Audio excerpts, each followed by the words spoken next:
Ready. 8,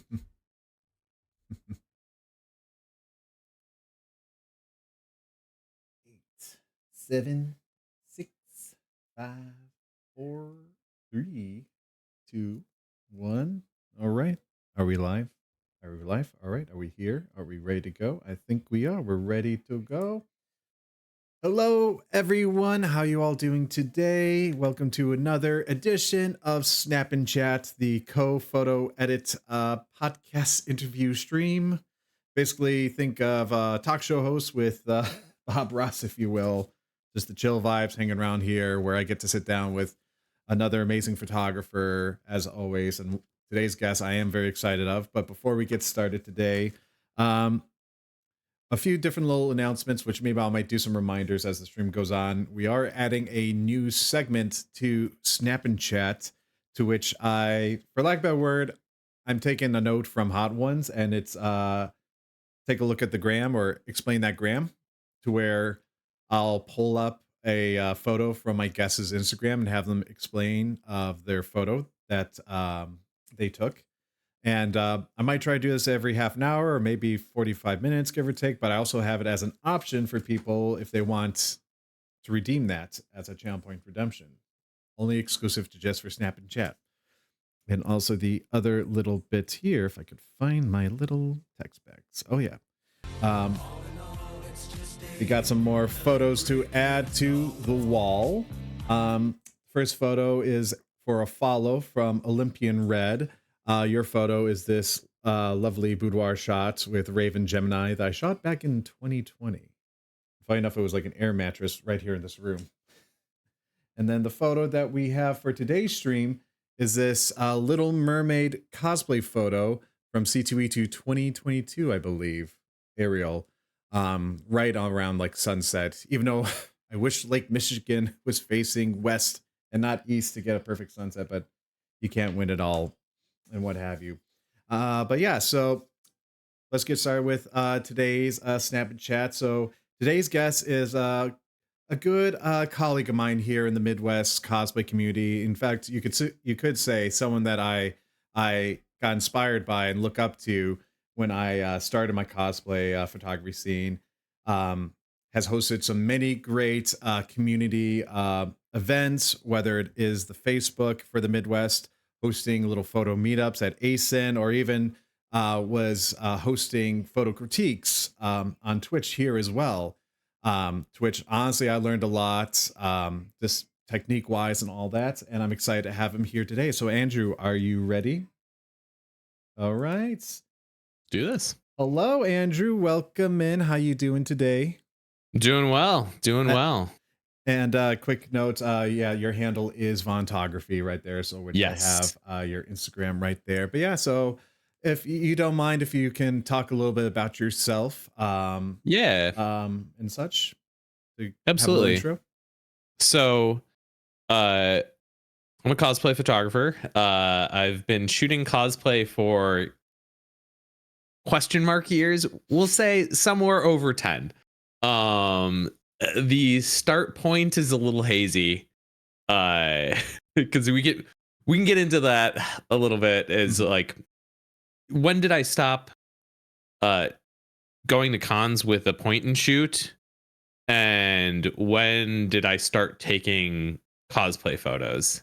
Mm. Uh, and that line's a little blurry because I started going to cons in 2005 and had my parents' Kodak Easy Share camera, and I'm not sure I really counting that as when I started. So I generally say around 2012 is when I started doing cosplay photography. But mainly cosplay photography, but I also do a decent amount of action sports stuff. So that's a pretty different genre. I do that when I can, not as frequently as I'd like, but that's also another fun avenue for me. No, I definitely have some questions in regards to that as well. I guess a few questions. So, like you did mention about how you started cosplay photography, but did you know photography before you joined the like convention scene at all? I mean, passively. So this was all a pretty slow burn because in 2007, I believe, my parents got me a Canon Digital Rebel XT for my birthday. Mm. And that was, kind of my gateway into all of this. I was never really like, film wasn't my thing. I never got in that way. I started with that Digital Rebel XT, and that was kind of my jumping off point. I fiddled around with that a bunch. I wouldn't have called myself a photographer really at any point in my playing around with it, but I really enjoyed that. And then I kind of was trying to use that as an avenue, like post college, to just do a little side hustle stuff, and was like, I'm pretty okay at this. At the time I thought I was, but in reality I wasn't. But that's that's how that goes.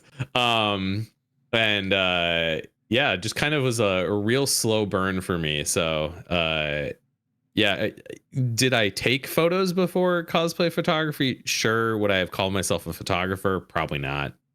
So So yeah. from it sounds like you were all self-taught. Did you take any formal classes at all?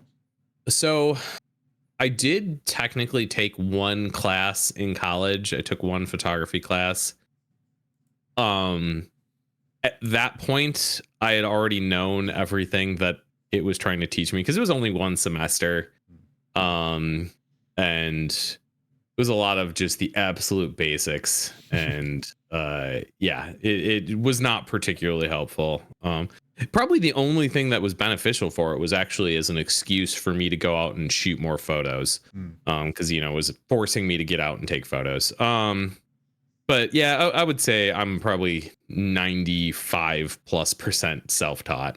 Oh, it's very nice. Yeah, because I was kind of like the same where my folks gave me a point and shoot camera. I was like taking photos as well.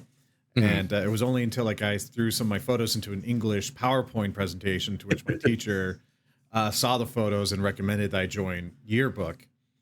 To which then I just borrowed my mom's DSLR camera without no knowledge at all and just took whatever assignments, learned from the Mhm. camera right there. And it was only till college that I started to take some formal classes, but it was under like my Yeah. degree that I had to take some photography classes as well. But it was at least Yeah. great to finally get some formal education there.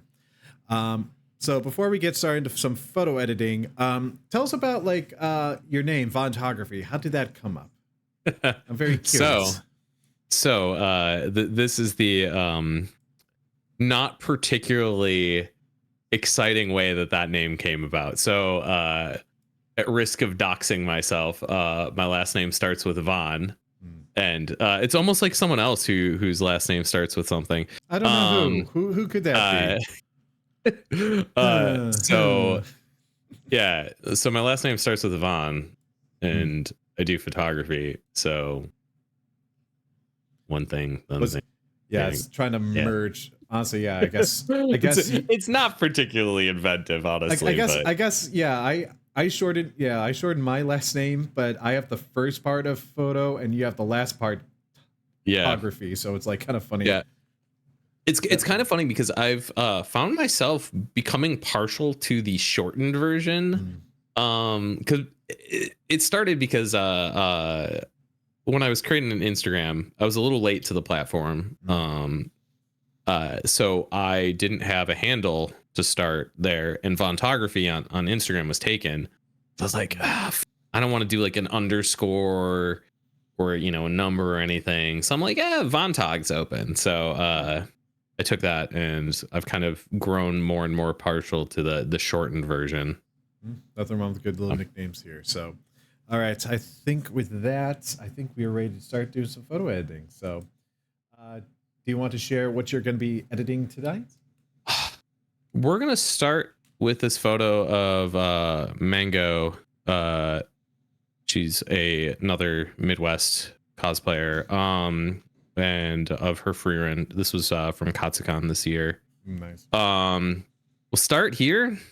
I make no guarantees at the speed I get through photos on this, so we'll see where progress gets me on this, and maybe there will be more I work on, maybe not. I don't know. We'll see. Well, again, no pressure, no rush. Just take your time because I know I'm going to be asking you a lot of questions, and I noticed from Hmm. like previous guests where either they get lost in their train of thought. I'm like, no, just tell your story, whatever it is. So no worries Oh about yeah, that.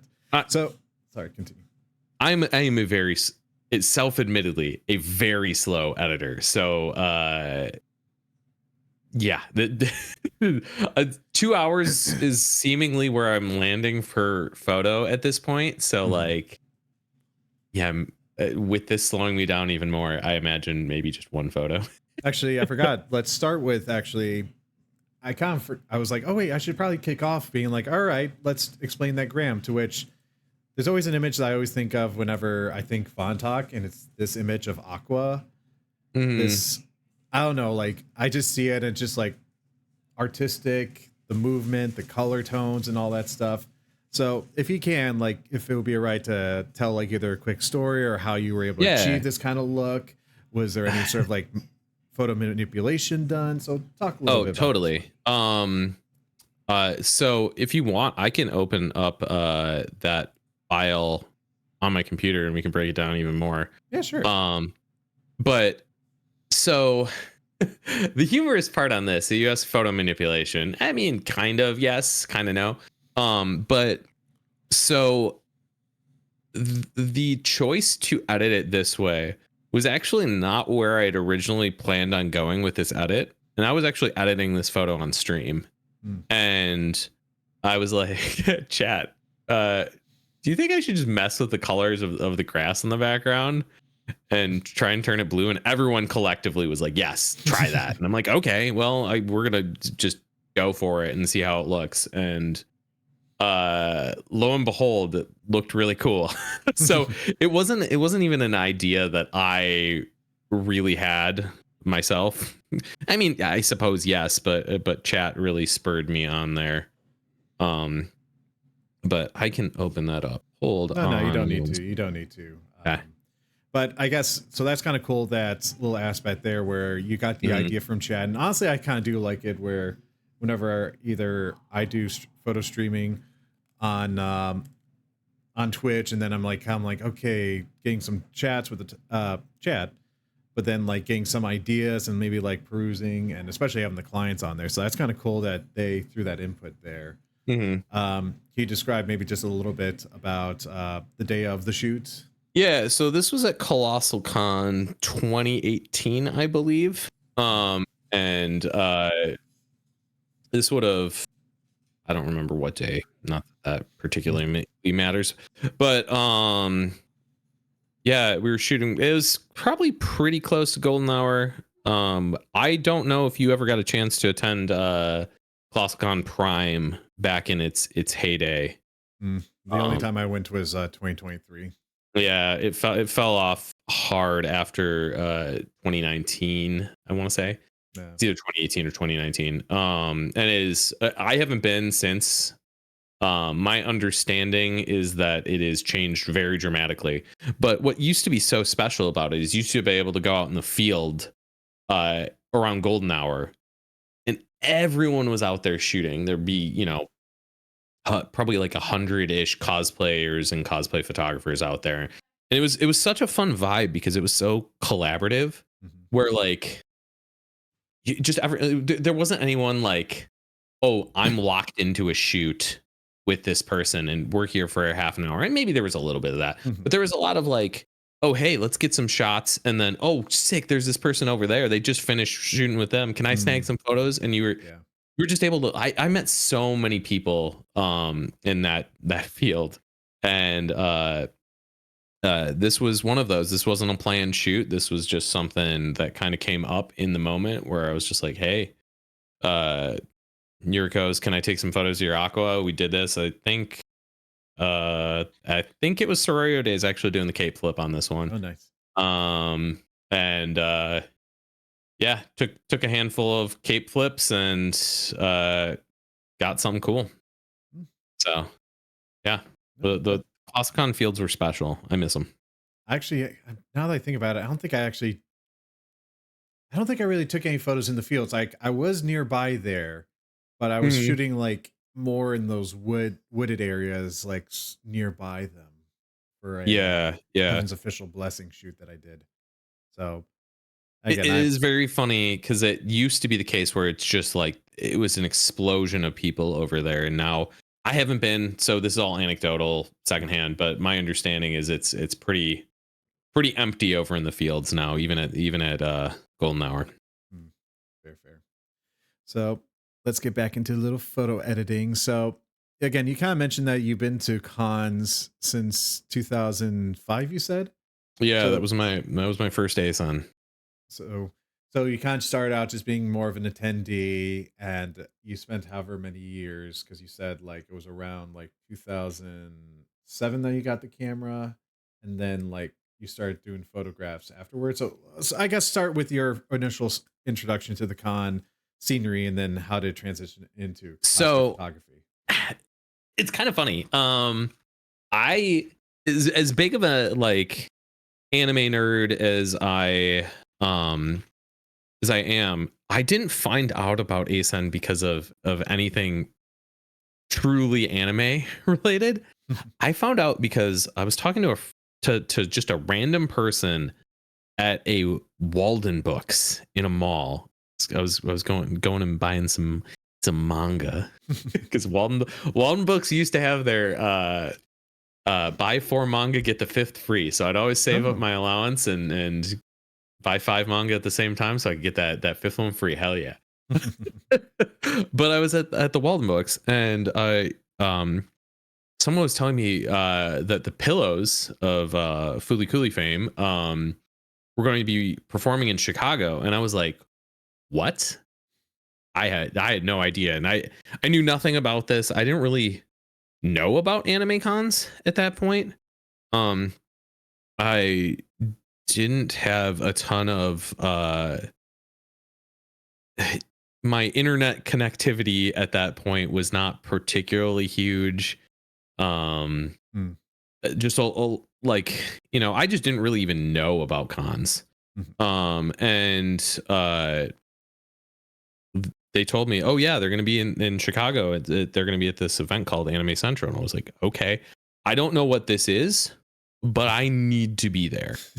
Um, and I figured out we managed to convince a group of my friends managed to convince one friend's mom to chaperone us down because I'm I was pretty close to Milwaukee at that point in my life How in old high were you at school. the time? Oh, high I would school. have been 15, 16, 15, Okay, I think. so yeah, 15 definitely sounds. chaperone. Chaperone Yeah. definitely needed. And so it was like, 2-hour drive, which now I'm just like, whatever, I can do 2-hour drive. That's nothing. But like, but back in high school, the idea of like 2 hours was so far, like, Oh holy yeah. crap. Um, so I pretty much was like, okay, we need to find someone. We can manage to convince one friend's mom to chaperone us for the weekend. Took us down, did that whole event, and it was uh just one of the most formative experiences of my life. Going to my first anime con, which I imagine for those who have been going to anime cons, and you go to one and then you're like, oh, this is my life now. I go to these. This is my life Um, now. yeah, so like that's got to be like one of the most formative experiences for if you're that kind of person. Like you'll just remember that so fondly. I'm sure at my parents' house I still have it. I had a notebook where I was taking down any friend I made there. I was trying to take on their like MSN or AOL Instant Oh, Messenger that's handles. So I've that's got that cute. somewhere at my parents' house. I got that sheet of like AOL Instant Messenger handles from Oh my ASN. goodness, that's I was late to the game of like joining AOL and all that stuff. Like right as I started Mhm. like getting like a MySpace and AOL, then suddenly, of course, Facebook. That's when that popped up, and everyone was messaging off of that. So I kind of like was just missing it by that much. Mhm. My goodness. So then, Yeah. yeah, because I know some people were kind of curious. I did have like one person, like how, well, I guess maybe, so I might transition to this question a little bit later. Or actually, no, I'll ask now. Mandrogara Media, which I think you might have saw that on the post, asked how he was curious about how the contography scene has evolved over the decade of activity. To which, obviously, this could be a good transition into the question of like how you got into doing cosplay photography. Did you start just doing stuff at cons first, or did you do locations, It or was did you all just? at con stuff. Mm, It was a slow transition from doing hallway photos to taking like slightly nicer hallway photos to then mm, being like, "Oh, do you want to try and grab some slightly better photos if we move over here?" mhm, And then, when I say it was a slow burn, I truly mean it. There wasn't like one time where I went like, "Oh, I went to a con and I went from hallways to then, oh, I was doing photo shoots." I mhm, think the big part of that, the reason why, is because the established cosplay photography scene that we have now didn't exist as mhm, such. Um, the idea of doing shoots was kind of foreign, especially mm, back in like 2010. The idea of like doing a photo shoot would, at least in the Midwest scene, because I really didn't start going outside of the Midwest for cons until I was pretty deep into cosplay photography. mhm. But in the Midwest, like that just wasn't a thing. Yeah. Like, um, you were just kind of going and shooting hallway photos, and that was pretty much it. Mhm, Um, and there was no paid shoots for sure. Like, I think that continues to be one of the funnier things to me is like the whole idea, like paid shoots are so new, relatively speaking. We're just like, if you go back in time, like 10 years and been like, hey, and well, probably needs to be a little more than 10 years, whatever. Um, and been like, oh, you're gonna charge money for people to take photos at a con? Like that's crazy. mhm, Um, I feel like that really didn't start exploding till like 2017. mm, Um, and yeah, it's that's been the huge shift. There have been like kind of two seismic shifts for me in that I've seen in cosplay photography and the cosplay scene as a whole. mhm, And the first being is that transition to paid shoots. Because when I started, there were no paid shoots. You were just shooting with people for fun, mhm, and that was the entirety of it. It was you were working with whoever you wanted, and you were shooting photos, and it was fun and great, and that was the whole point. Um, and to a certain degree, I miss that, and that's actually why I have decided, at least for now, I'm retired from doing paid cosplay photo shoots. mm, I don't want to say that's forever. I don't want to make that kind of like an ultimatum, but I probably won't get back to that mhm, anytime soon. Um, but so there's that shift from that free period to paid, where I feel like just all of a sudden there were so many more photographers. Like it just that number from like 2015, 16, 17, it just seemed like there were so many more people doing it. Um, and then it kind of stayed the same through 2017, 2018, 2019, and then shocking to no one, the next huge change in the scene is 2020, mm. and we all know why that is. Yeah. um, uh, I mean, it, it's a mixed bag because part of it is actually, it's the pandemic. Yeah, did huge for huge changes in the cosplay scene. Mhm, Um, both for how photo shoots work, but like also just a big change for how social media works. mm, Like social media is not the same. It's just not nearly as enjoyable for most people. So there's like, uh, I feel like the desire to do nice paid photo shoots has kind of fallen off pretty dramatically. mhm, Um, then there's the rise of TikTok and the desire for different kind of content that isn't just photos. mhm, And the scene's pretty much changed. Like, I mean, It's some stuff as simple as like I used to connect with a lot of people for shooting at conventions by people posting their con lineup online, whether that was in Facebook groups or on their Instagram posts. And now that's like, I mean, some people still will post them, but good luck discovering them. Like, Mm, how are you going to find those? So, it's the COVID mixed with the shifting of social media has changed the scene pretty dramatically over the past 4-ish years here. no.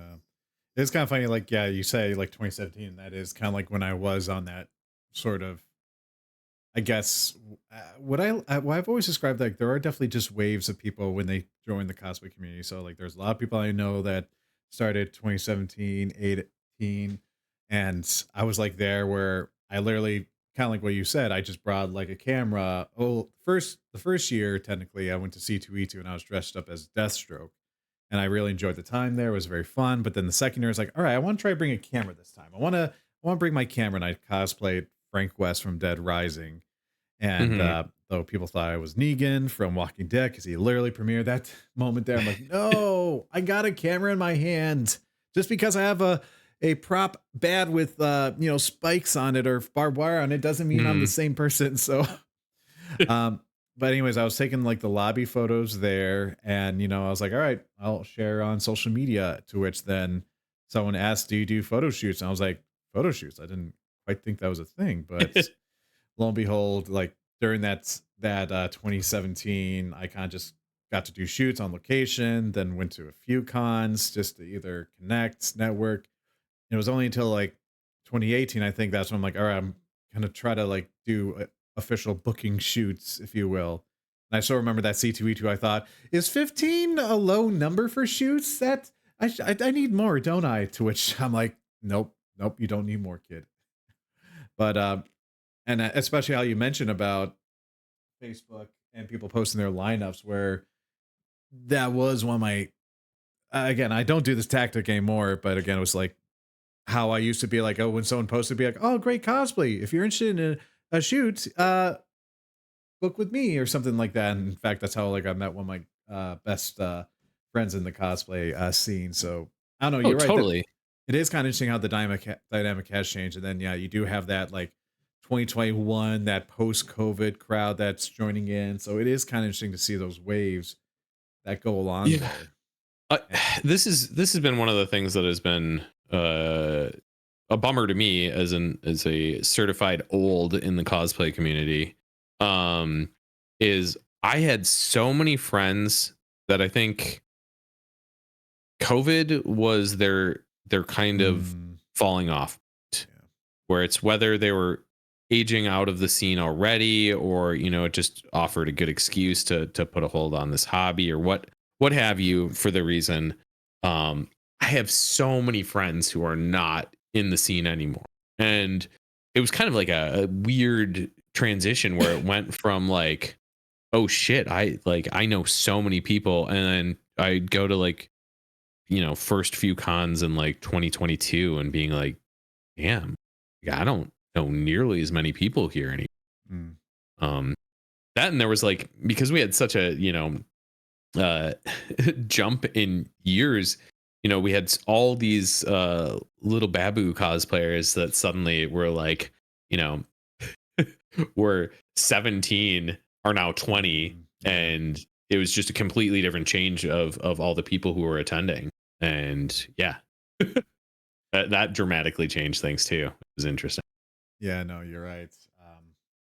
Again, and it's kind of funny enough. Like I listen to some podcasts, and it's like, oh, the next generation of cosplay. Where hold on, I think my Photoshop's acting a little weird on me. It's acting up on the OBS. All right, there we go. But basically, yeah, like how you're right. Like there is just this wave, and again, like the generation, this supposedly next generation of cosplay is coming in or whatever. And I don't know. Hopefully, like you get the insights that us oldies or at least experienced people can like train this next generation just in ways that were not available for most of us at the time. Yeah. Which I guess I want to like bring up like how Especially so you talk about how like cosplay photography was still newish, and especially this whole the scene was still new. So one of the things that you kind of like you started doing was making a Facebook group, the Midwest Cosplay and Photographers, if I'm correct. Hmm. Yeah, So what kind Midwest of Cosplay and Photographer Connection. yes, that's it. So what kind of inspired you to like start that up? Was it because of like trying to like connect people? Because I remember like when I joined it like back in 2018. Oop, did my Photoshop? No, my Photoshop's just being weird. I remember when I joined it, there was like, all right, everyone list, your locations or like how people can sign Yeah, up and network via like a Google form or what have you. yeah. That was back when it was small enough that you could manage that on a Google form, and it would Mm, would have been fine. Um, uh, but yeah, it's that group actually started out of there was originally a group for Midwest photographers. It was a photography only group. I was in it. I didn't run it. At least I think I eventually became an admin there, but I didn't start that. Um, I think that might have been Scott Waldron.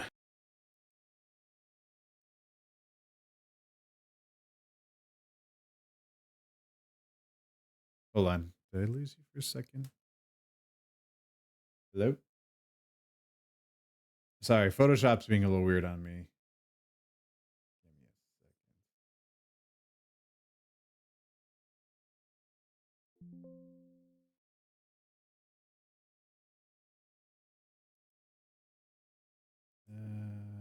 Give me a second. Hold on, hold on. Can you hear me?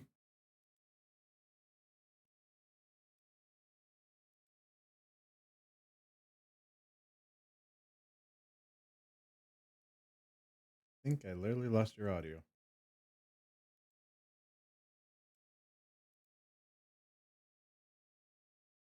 Hold on 1 second.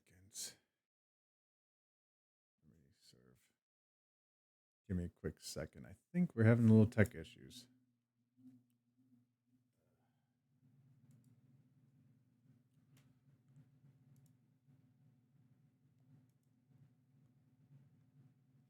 Hello? Can you hear me now?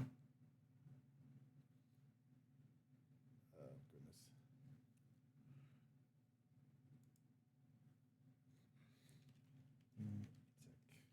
Tech issues. All right. I think we're having a little tech issues with Discord here.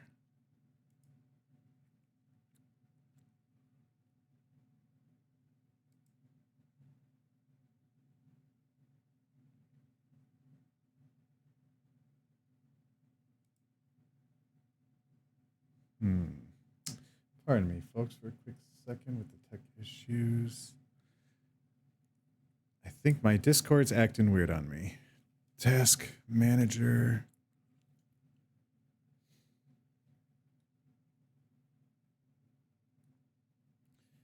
It's all right. This happens. We are trained professionals. And I think something happened when I was doing this Photoshop thing. So yeah, let me close out on Discord. Let's see.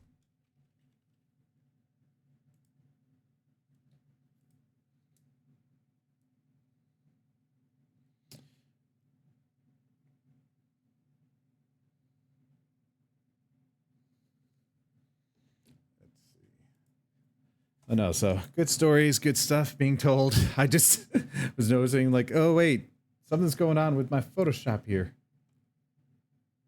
So hopefully we could get that working and good. I'll admit this is the first this has happened, but we're gonna keep calm under pressure.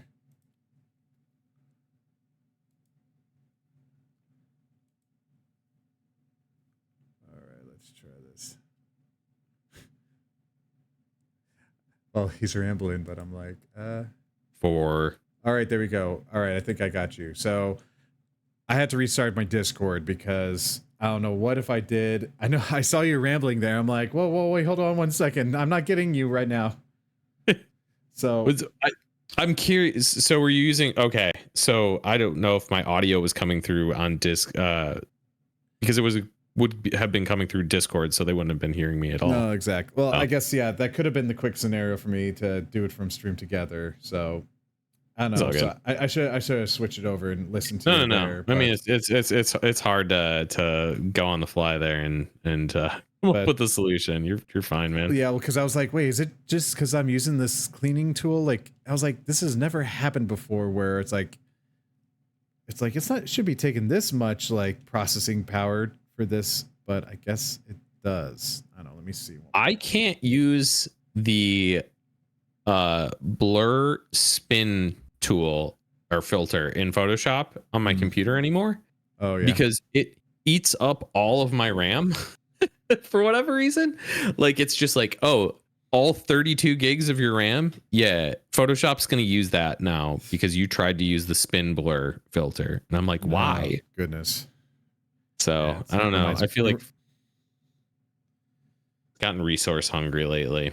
No, fair. So, um, I'll maybe still, I'll maybe just to make sure that things connect. I'm not going to quite have my camera on or screen, but you could at least see on the I see okay, on Twitch. I've got the stream open, All right, so perfect. Thank you. So, anyways, you were talking about Scott's, was it? At yeah. least to start. So So, I'm rewinding myself because I was just kind of going. um. So yeah, Scott Waldron, I believe, started that cosplay photography group in the Midwest, and it really was just for photographers, and there was an interest there beyond just photographers. So I was like, you know what, I should just open this up to make a group that's meant for connecting cosplayers and photographers with that being its main goal. mhm. So thus enter the Midwest cosplayer and photographer connection group. um and I should have maybe seen this coming, but it kind of cannibalized the photography group because so many of the people were in both that kind of, there wasn't much of a desire to uh connect on, or manage Mm. two groups and be in two groups at once, so it kind of killed that group, unfortunately. Yes.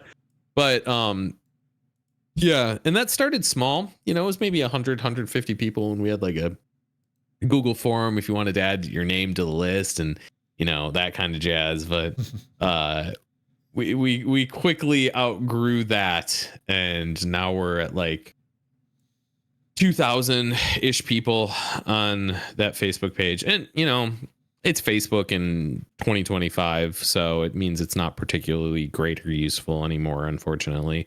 Like, the reach is gone, right? Mhm. Like, you look at, I I can see the average post reach, and it's like, there's 2,000 people in this group. The average post reach is probably like 50 people. And Um, kind of which experienced this with Cosmetive as well, where trying to think yeah, of like different posts, trying to get interaction. Like, yeah, it was kind of interesting where it's like, I think it was like up until like 2022 or so, where it's like the reach was not coming out as much as it used to be.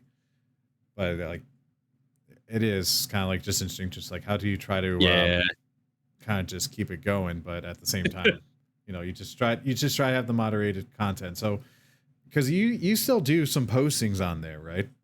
yeah. I still try to have weekly posts go, Mhm. which is easier said than done. So Facebook allows you to schedule posts Yes. out to like a month No, I or think it's two so. months. 2 months. Yeah, it's something like that. Um, but Facebook's tools don't have anything that allow you to do like reoccurring posts for whatever reason. I Mm. don't know why. And it's so frustrating because like I would love to, if I didn't have to reschedule those all the time. So if you don't, if you're in that group and you see like, oh, there's not been a post from Andrew in a minute, it's because my like 2 months of scheduled posts have finished, and uh now I have to reset up 2 months again. I So jokingly am like, I'm just take the Facebook group is taking a break, aka me, just either because I forgot, but I'm like, you know what? Let's give ourselves a week of posting off if I yeah, forget. Um, yeah, because it is kind of interesting because I'm always trying to think of like different themes, different posts. I even have like a Microsoft OneNote of just like, all right, what are some themes, ideas, and then I'm also thinking like, all right, trying to space out these ideas. So it is kind of Yeah. interesting, like trying to organize a Facebook group and just making theme posts because especially for like our group, it's like okay, we try to make sure it's streamlined because again, otherwise everyone would just be posting like crazy and then everything just gets lost in there. Yeah. Yeah. I think the big thing to me is like, eh, and there's a certain degree of like I've contemplated just like giving up on it, if I'm Mm, honest, because like uh, that's less to do with the group and more to do with Facebook mm, in 2025, and just like there, the interaction is not what it used to be. yeah. And sometimes you'll have a post that goes particularly well and you're like, oh, okay, cool. But then the vast majority of stuff just kind of falls flat, and doesn't get a lot of response, and you're just kind of like, why am I doing this? I mean, I've given up on my Vontography Facebook page. Like, Mm, that's pretty much dead. yeah. I mean, I may Again, post on it, but it's dead. it's a secondary thought compared to like other Yeah. stuff.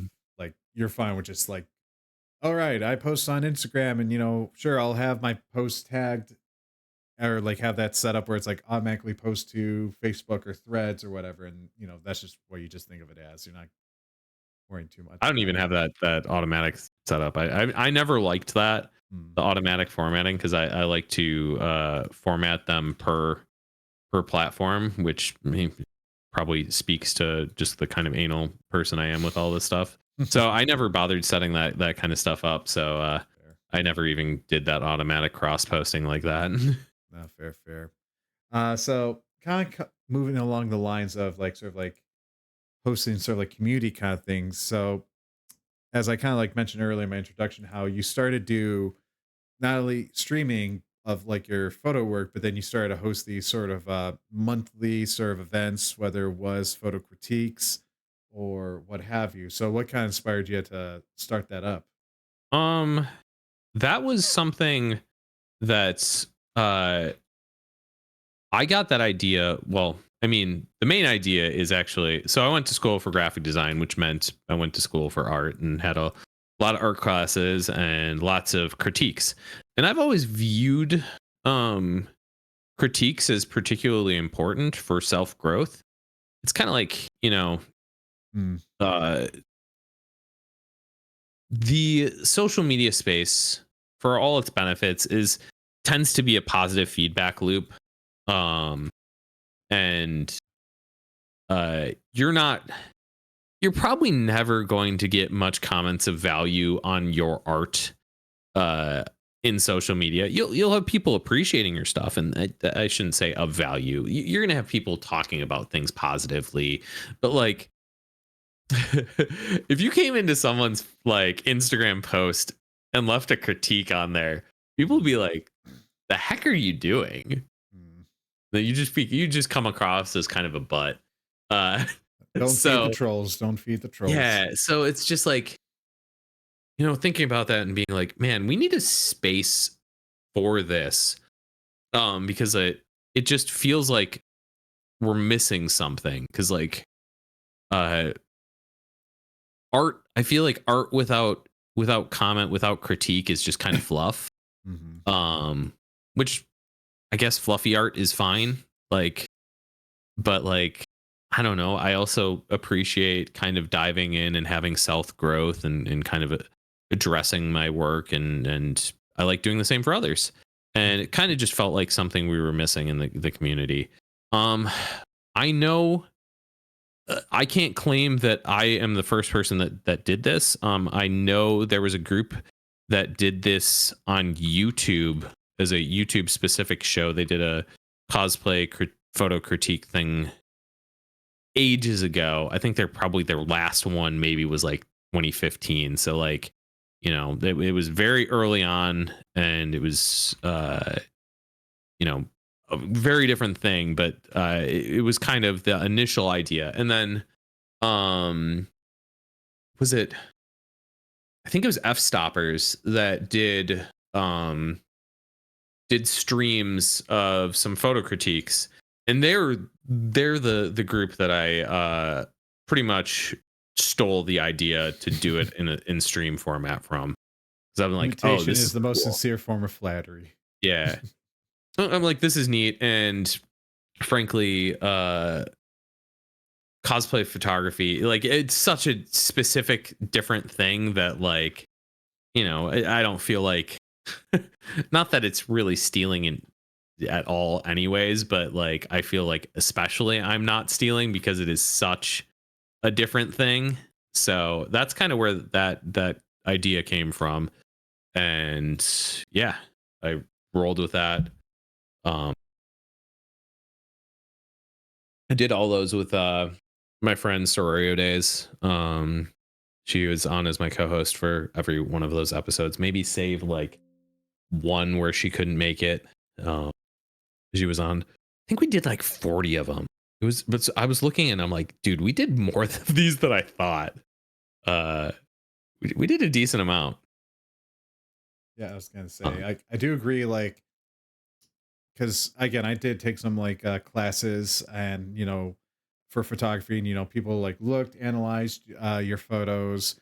They would maybe say a few words, but there was like one moment in one of those critiques that I had where I was doing a photojournalism class, to which the topic that was our first subject of all was like supposed to be covering about racial relations in colleges or somehow. So like it was kind of like just that little bit of like having that mhm. conversation for photojournalism. So like, all right, how do you Yeah. cover that? And so like when I first originally tried to cover it and talk about it, I went to over to Cornell, and I guess I was like, yeah, let me talk over there, see if there's any students over there to chat with. And I happened to come to a community fair, and I thought, oh, maybe that'll be fine. Like I'll interview them and take photos there.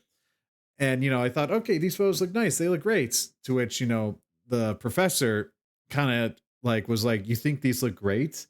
And she basically was like, had everyone come around my computer and try to say stuff they do not like about the photos. Uh, to which, there were some that were like, trying to be nice, trying to find some things. But then, you got those guys that are like, oh, yeah, I'm ready to like go hard on this. And even though it was something that at the time it definitely hurt me, I was like, I can't believe this happened to me. This is so cruel or whatever. But it did give me that drive, to be like, all right, I need to do better. And, I definitely was able to do that assignment even more, where I was like, all right, let's just focus on the students themselves, not have it be in this big, crazy wide environment or whatever. To which then like I was able to probably have one of the top like final projects covering like the Ithaca Ballet and what have you. And I think what was kind of nice about those photo critiques that you did, especially I think the first photo I sent was like what from my first cosplay shoot. I thought, oh my god, this is so amazing. I'm gonna be so great. And for lack of a better word, you put me in my place. You took me a few steps down, be like, yeah, this photo's out of focus, Dutch angle. What's with that? Um, all that kind of stuff. And like as I said, it was that bit where I was like, what? He said that, but it was kind of like that little bit of like, hey, settle down, kid. Like kind of like that sort of like thing that I at the time, I thought, why could he say that? But it is something I'm like kind of was like, shoot, yeah, you're right. That is something that I've learned over time. So it is kind of you. I forgot you had that emoji Yeah. or that Freaking emote. Dutch angle emote. I Yeah. know. So how that's just been Uh, a classic shred of yours, or a yeah. critique of yours from those days. Yeah. People misunderstand and they think I hate Dutch angles, and I don't. I hate Dutch angles without reason for the Dutch angle. Mhm. So for me, you're looking at the photo and you're like, "Hmm, this isn't creative. Oh, but this is creative." That's what bothers me.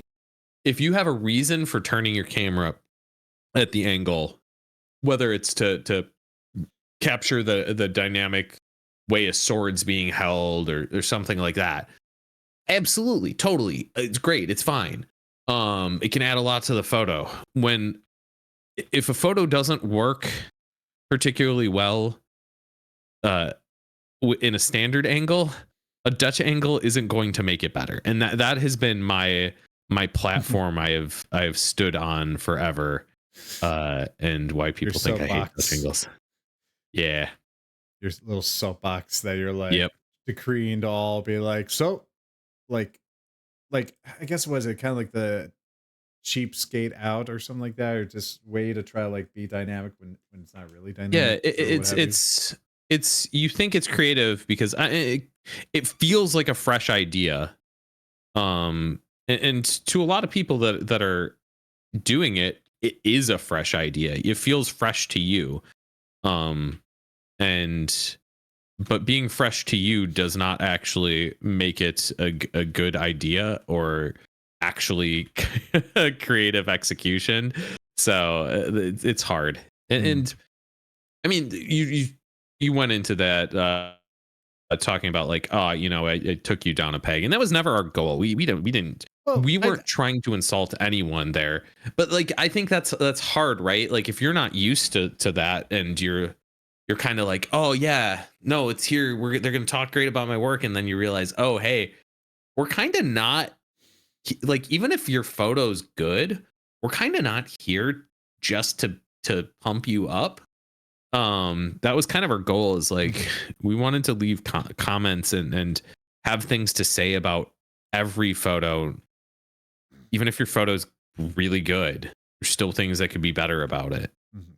So Well, again, that's what I mean by that like little aspect, because there are still some new cosplay photographers I see in this sort of like post COVID wave, for lack of a word, that do have that bragging mentality.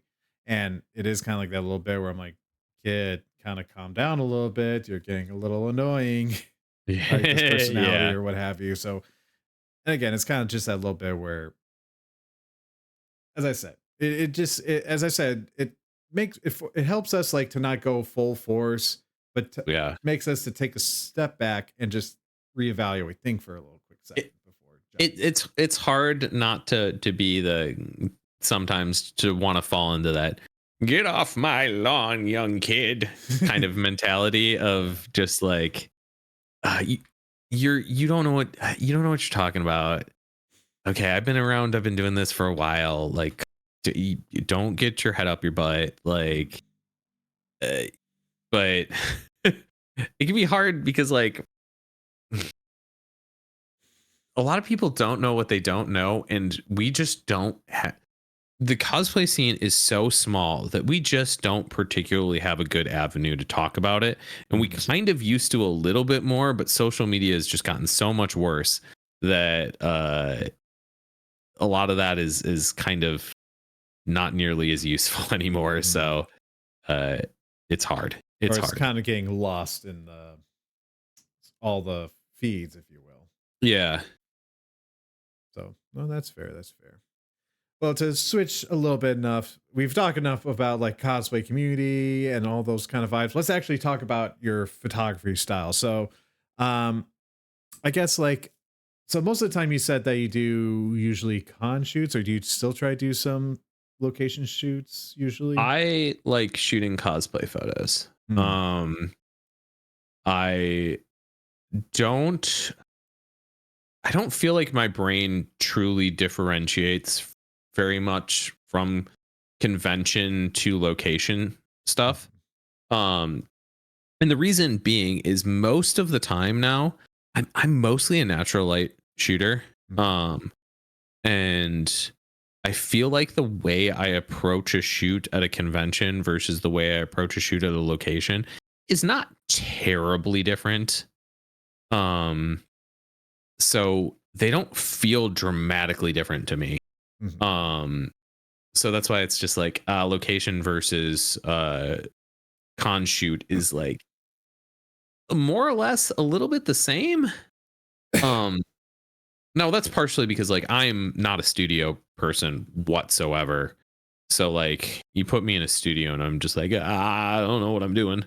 Uh, so and maybe I would have a very different feeling on like location uh versus con stuff if location to me meant studio. But location to me often just means I'm somewhere out in the world taking a photo, and it's probably someplace in public.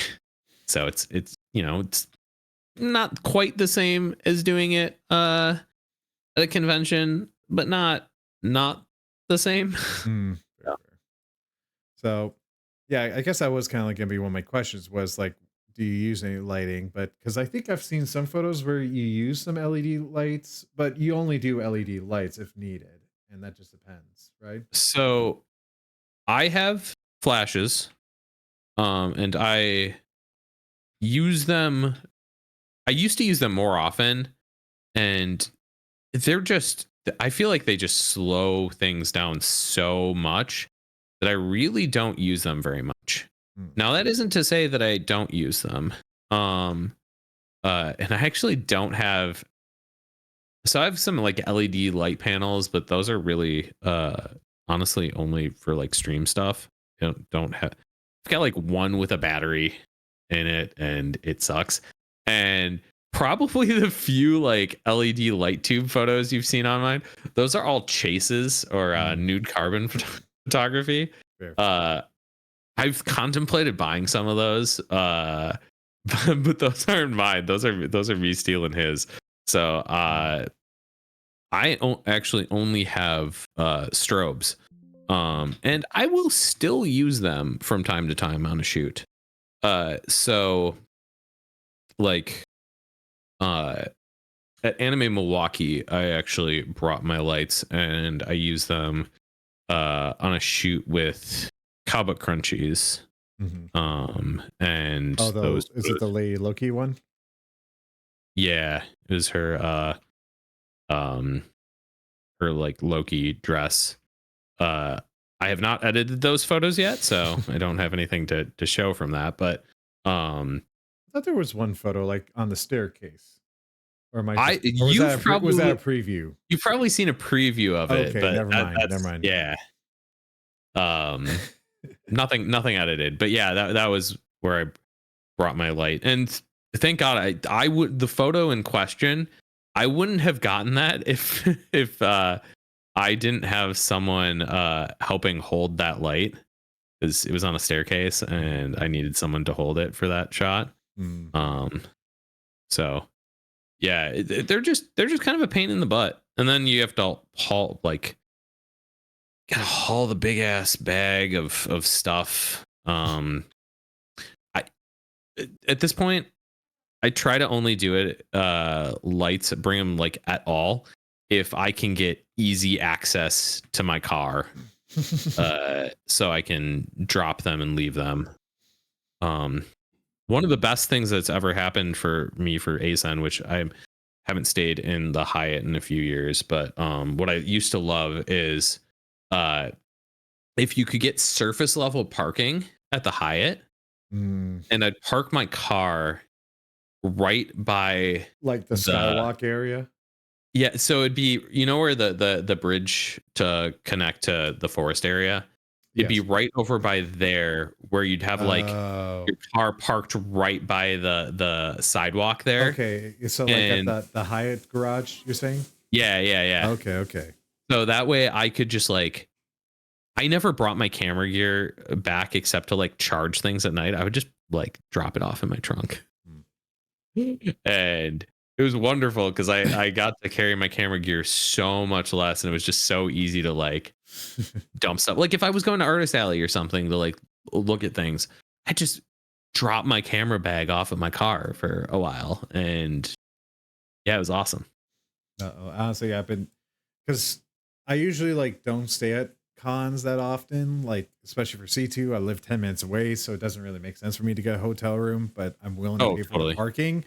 Like, even though people say, "Oh, why don't you Uber there?" I was like, well, Uber fluctuates, and if I need to make my shoot, then I'm gonna be late. But also, there's also those extra charges they make because you're leaving from McCormick. So I'm like, I just rather bring my car, um, just have my gear in the back there, and then yeah, you're right. Just kind of like if I, and that is what happened at C2E2. Like I did my shoots, then I dropped off my bag. I put on my left shark outfits to be Jeff the Shark from Marvel Rivals, and was able to like walk around the floor a little bit. Did I have to walk some extra steps? Sure, but hey, my shoulders are not killing me. Yeah, that and I think I think for a lot of cons, you can underestimate how much of a pain it is actually to get back to your room. Like, Mm. okay, if you if you're staying on a low floor in the main con hotel, sure, perfect, great. Are you in not the main con hotel? Are you not on a low floor? It might take you like 20, like if you got to go drop off your Oh camera, yeah. it can take you like 20 plus minutes to do that. Like it can be an endeavor. Like for some cons that could be even like a half an hour plus to go drop a bag. So, yeah, it's you're not necessarily making your life easier by staying at the con unless the situation is ideal. Mhm. So, I think I C2E2 is also kind of a nightmare when it comes to parking and just everything there. Mhm. Um, Yeah, I'm fortunate enough that, as I said, I'm near. And do I have to get there early to get that lot A parking and not have to deal with walking all, like, especially at the after hours, walking to B and C? Sure, I will. I am a morning person. I don't mind getting here early as possible just to get some nearby parking. I'm a cheap person, so for Mhm. me it's a I don't like paying a ton of money for parking. Mm. So I park like half a mile away so I can only pay $10 versus like 35, 40 or whatever it is. Cuz I'm like, "Ow, I'd rather walk like 10 minutes than pay an extra like 25 bucks." But that's me. No fair. Again, I put it on the business card, so whatever parking it does, I get somewhat reimbursements and whatever. So it is kind of funny because one of my questions was, how do you prepare for a shoot? And I guess it is kind of funny that we're talking about, uh, prepping for con shoots or anything like that. But so are most of your shoots, like lately, they've been a lot of like the day of that you're just meeting up with someone and you're doing any uh sort of just whatever. But how do you plan for your normal shoots? Like any planned shoots that you do have? How do you approach that? Do you do any sort of research of the Yeah. cosplays? Do you do any sort of storyboarding, mood boards to think of some poses, ideas to recreate? So this I tend to not do a lot of mood boarding. I don't do a lot of cosplay research. Uh that said, that's because these days I'm shooting a lot of stuff that like I have connection to the character cuz like Mm. I'm doing all free stuff, right? So I'm trying to shoot characters that I have some sort of connection to. So I feel less like I need to be like, okay, well, like I need to look up this character. No, I'm like, no, I like this character. I know what this character is about. I don't need to think about that character. Now, if it's something I have a ton of time to plan for in advance, like I might spend some time trying to think of like, okay, well, let's try and come up with some like cool ideas at the shoot and make like a folder on my OneDrive so I can pull stuff up. I will tell you what I'm terrible at is actually following through with looking at those photos on the shoot. So if I want to execute anything like that, I have to ingrain those ideas in my brain. That's because at the shoot I just never actually stop and like pull up a folder and being like, oh, what ideas did I have? No, I kind of just have to like I'm in shoot mode at that point, and I gotta go. Like, I can't stop and look at my phone for stuff. That's fair. I don't know. Well, at least for me, since because I am one of those people that does book shoots, and there are some shoots that I will definitely do my best to research. There are some that I know, but I've always noticed myself where even if it's a character I know, sometimes for some reason, either because I've just been so focused on the other content that I'm not too aware of, that either I kind of overshadow like my knowledge of that. So lately I've just been doing like Pinterest, just be like, all right, at least I got, and again, I'll look at before the shoot, but just try to like keep them ready in mind in case. And I know a lot of people are still happy about that.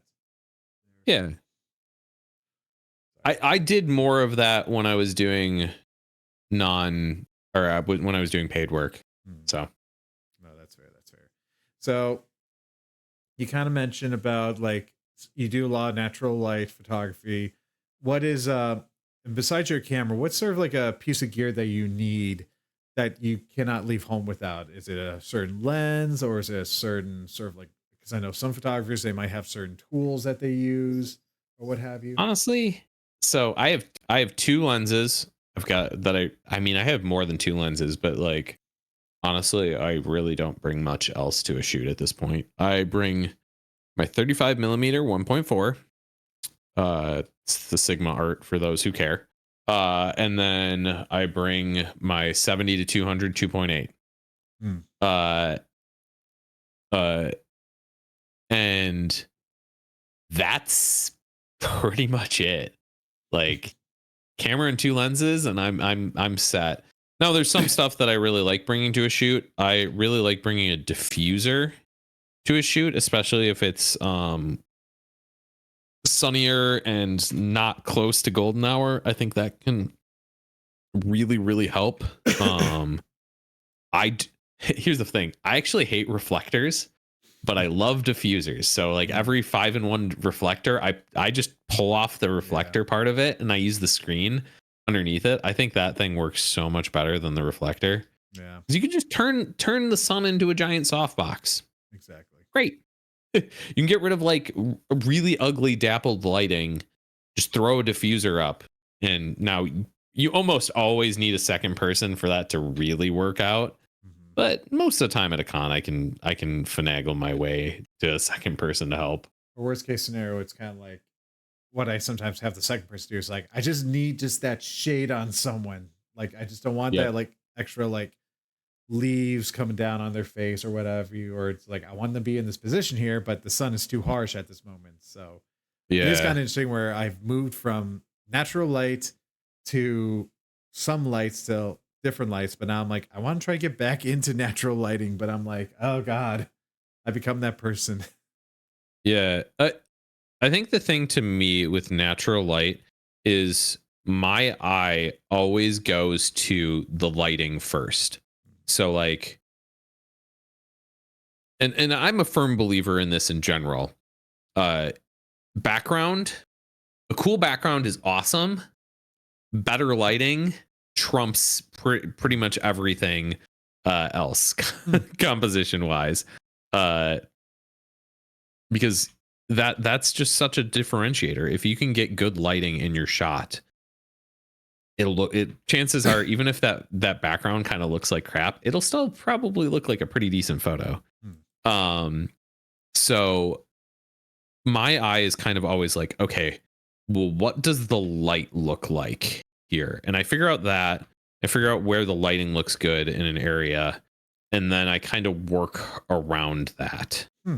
Um, so uh, that's kind of my approach with natural light, and I find it to be particularly helpful.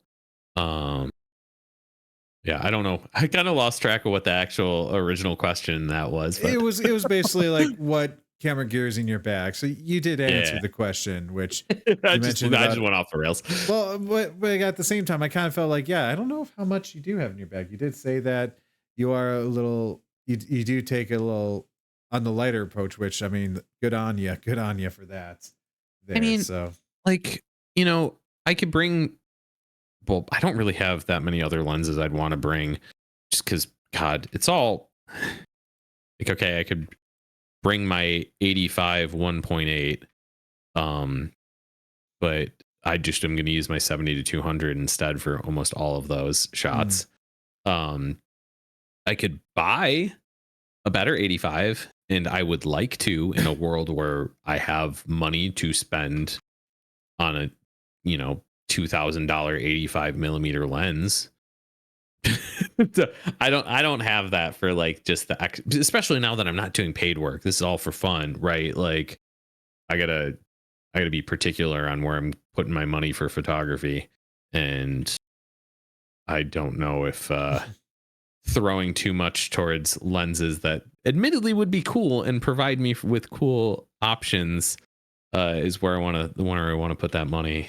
Mm. And then I talked about lights. They're just big and heavy and encumber you and kind of slow you down, which in some ways can be good, but that's not where I find a lot of joy in Uh, shooting. Is Sorry, Haley kind of like asked a question. I think you kind of answered. What was your favorite lens? It was the 70 millimeter or so what was 70 to 200. 70 to 200. Okay, so you like doing the variable lens. Yeah, How low of an aperture does it go to? 2.8, 2.8. 2.8. Oh, lucky. Because I got Well, like a what? go ahead. Because I got like a 24 by 105, but that only goes down to 4. And then I do have like I think a 70 or 200, which honestly I should try to use that more because kind of like you, I only do carry 2 lenses. I just carry my 60 millimeter prime lens, then it's a 24 to 105. I should carry that like that telephoto lens, but I usually keep that telephoto lens if I'm covering more for let, cosplay let, contests or something let like me that. grab this stupid thing real quick. I'll be back in 1 second. So what? Oh, you're. Oh, I think I know the one you're talking about. I know the. I think I know what you're talking about. Howdy, Eagle Master. How you doing? Welcome in. Um, quick another note for everyone here as we're on a little break. We do have a new segment called "Explain That Gram." So if you do want Then, Fontaine, oh, hold on, uh-oh. your EOS camera went down. Okay, there we go. Yeah, it's back. uh, so then there's this stupid thing, the 200 f2 that I have. Yeah. Oh yeah. Like This thing when you oh yeah, you definitely see that in sports. yeah, Oh my goodness. yeah, Is that the this thing. hood? Yeah, that's the hood. This That's is the hood? technically not, yeah, this is technically not mine. But I have been given ownership of it. It's weird. It's a weird story. I won't get into it, but I'll use this thing on some shoots, and this one's pretty much location only because it is so big and so heavy that you're not bringing it around at a con unless it's like a super local thing.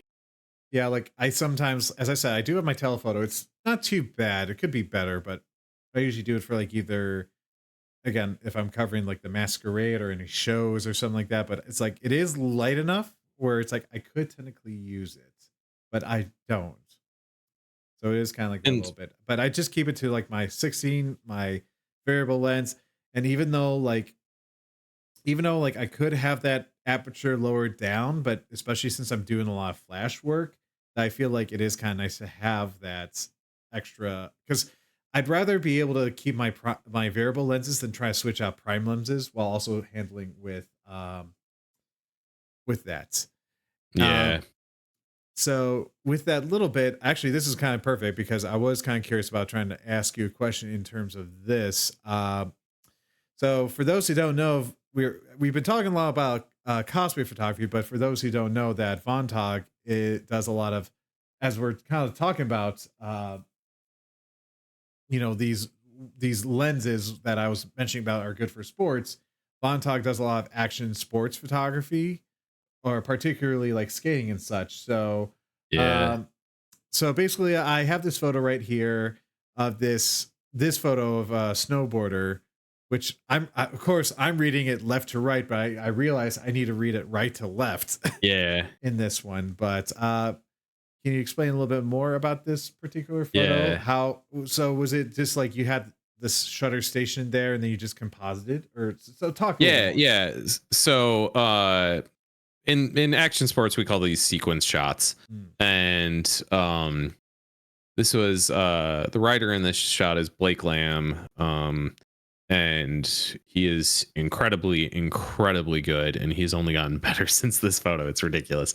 But yeah, pretty much what I'm doing here and is stationing myself in one spot, setting up my camera, trying to frame, okay, where do I think I know, okay, in this case, it's a jump to a rail to a kind of a gap.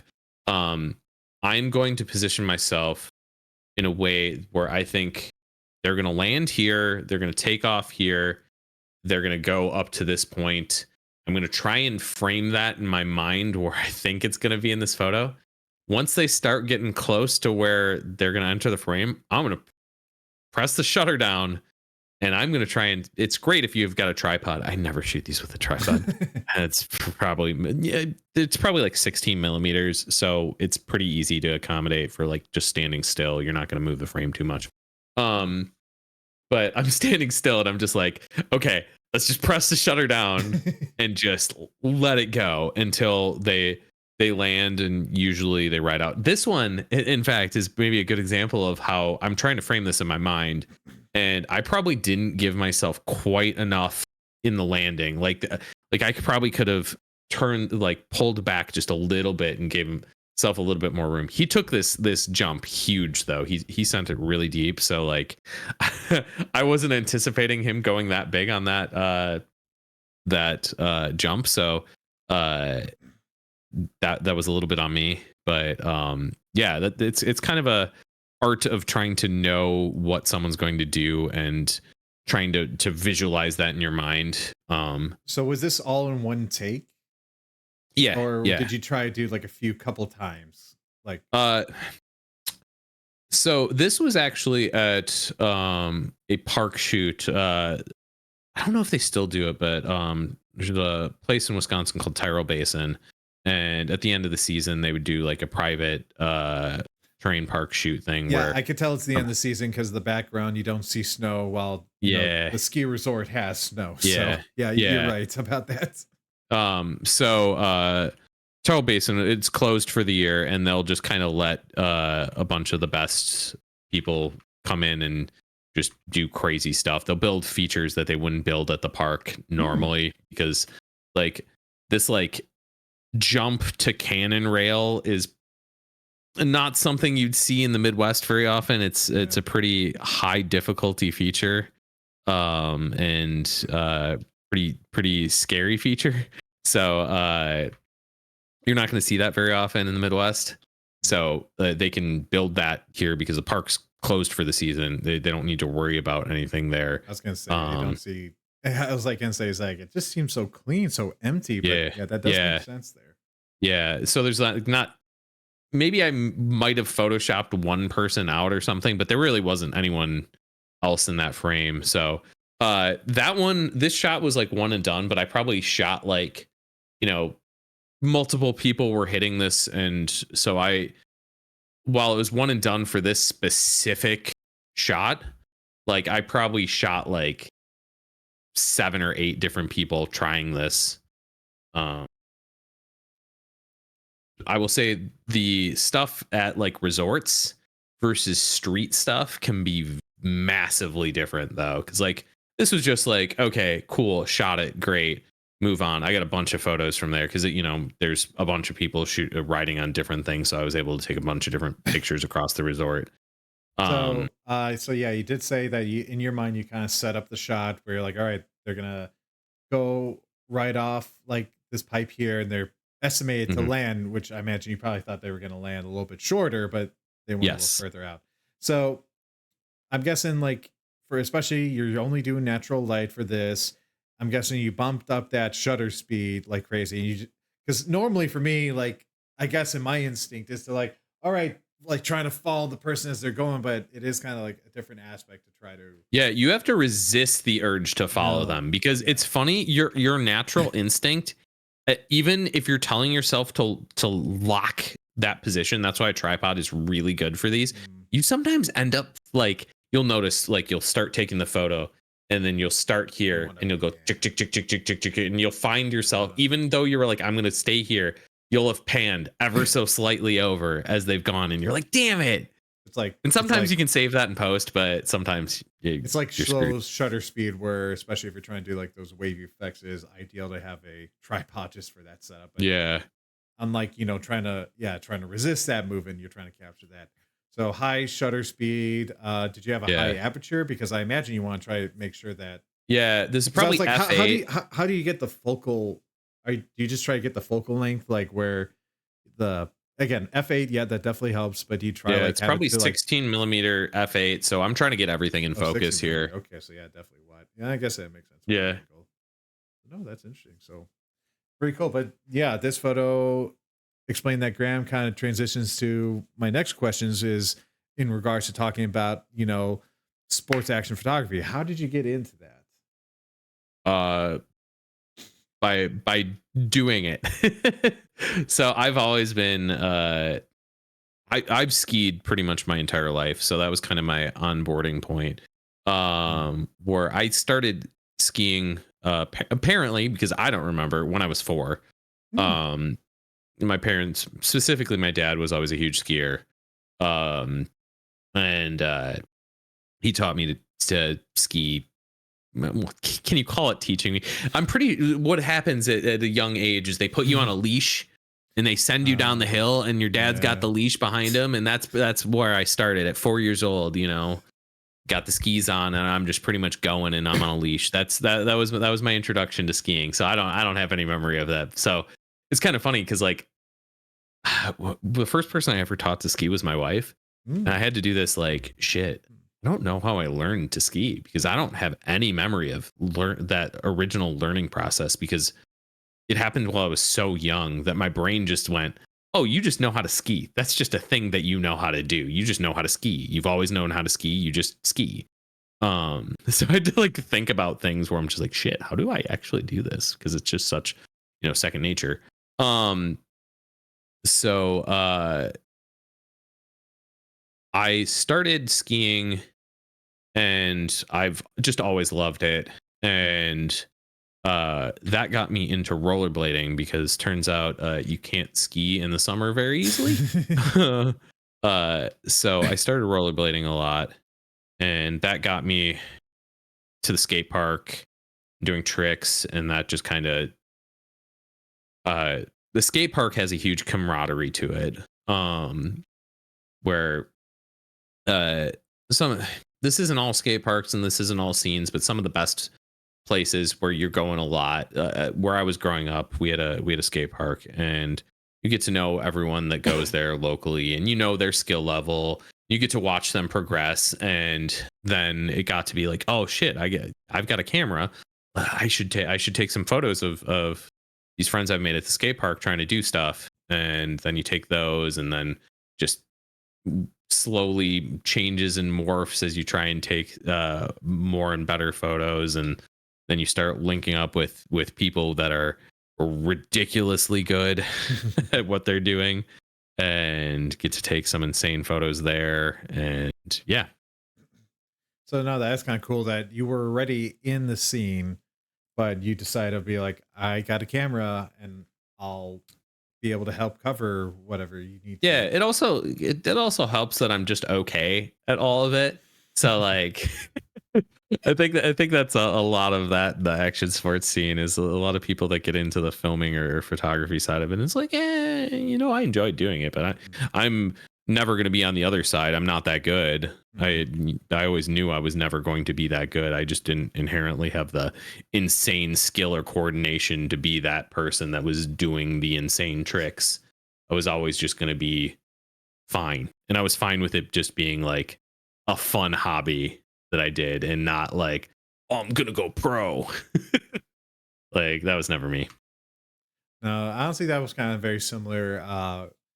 I guess in my high school because I was in drama club, and even though I was like a little bit, even though I was still in acting, like there were times like I didn't really get the lead roles, but I was like, especially as I mentioned, how I was in yearbook, they needed someone to cover, okay, get some coverage of this the fall play. I'm like, well, I'm gonna be there anyways for the dress rehearsal, or whatever, so I'll take photos.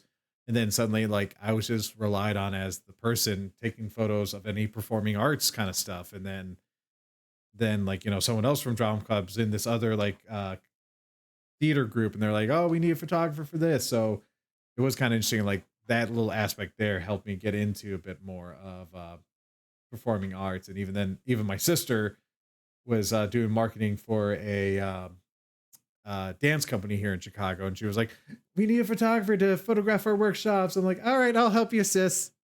So it is kind of seeing Hmm. like knowing a little bit about the industry itself that helps you get in there and be able to cover that a little bit there. And honestly, that answered a couple questions like right there where I was asking like, all right, what's the scare scene like? To which you say that the camaraderie is right there. Yeah. Um, and again, as I guess like you mentioned about like how at least for that one shot there. So usually, how do you approach covering? I guess either skating or snowboarding, because I think from what I see with a few of your shots is that you kind of just set up. Is that correct?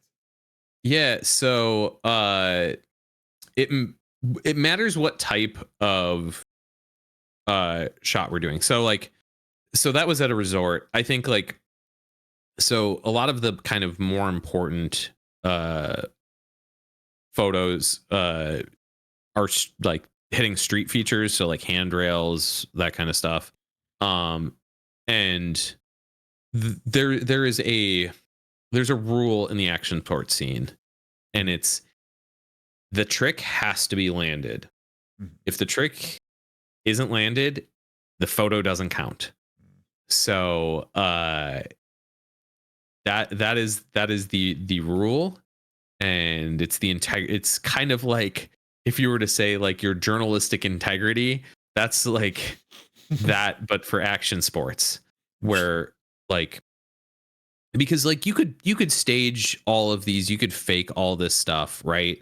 Like you could make it look like something crazy is happening, but that's that's not honest. And honestly, the other part of this is most of the time someone I'm taking a photo, but video is also being captured of the same thing, so that you have the video proof of it.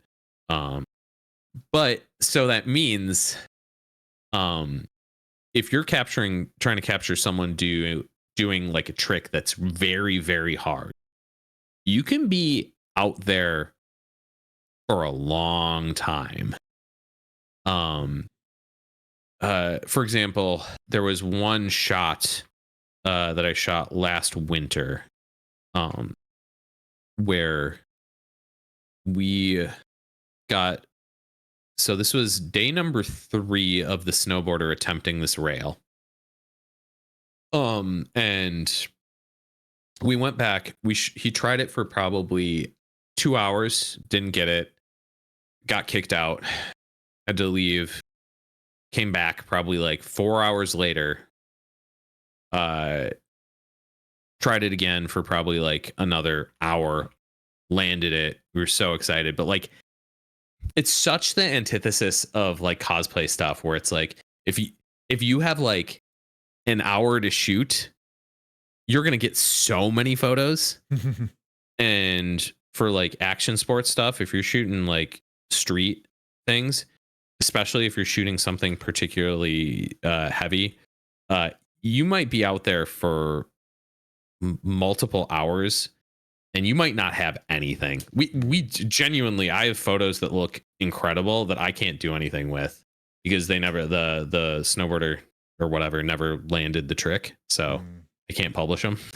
So like, yeah, if they kind of like, for lack of a better word, wipe out, it's like you Yep. can't use it. Yep. Oh, that's kind of interesting. Where it's like, Yeah. as much as like, oh, in the moment they look good, but yeah, Hmm.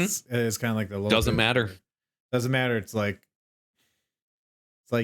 you didn't make the pose, you didn't make the shots or something like that. Yeah. So, huh, that's Yeah, kind of interesting. there was a ton of pressure on the photographer too, because like if they land it, you got to get it right every time because it Mm, might be the time that they landed it, yeah, and if you didn't get it, yeah, uh, and some of these are so high risk too, right? Like if they land it and you don't get the photo, they might not be trying it again.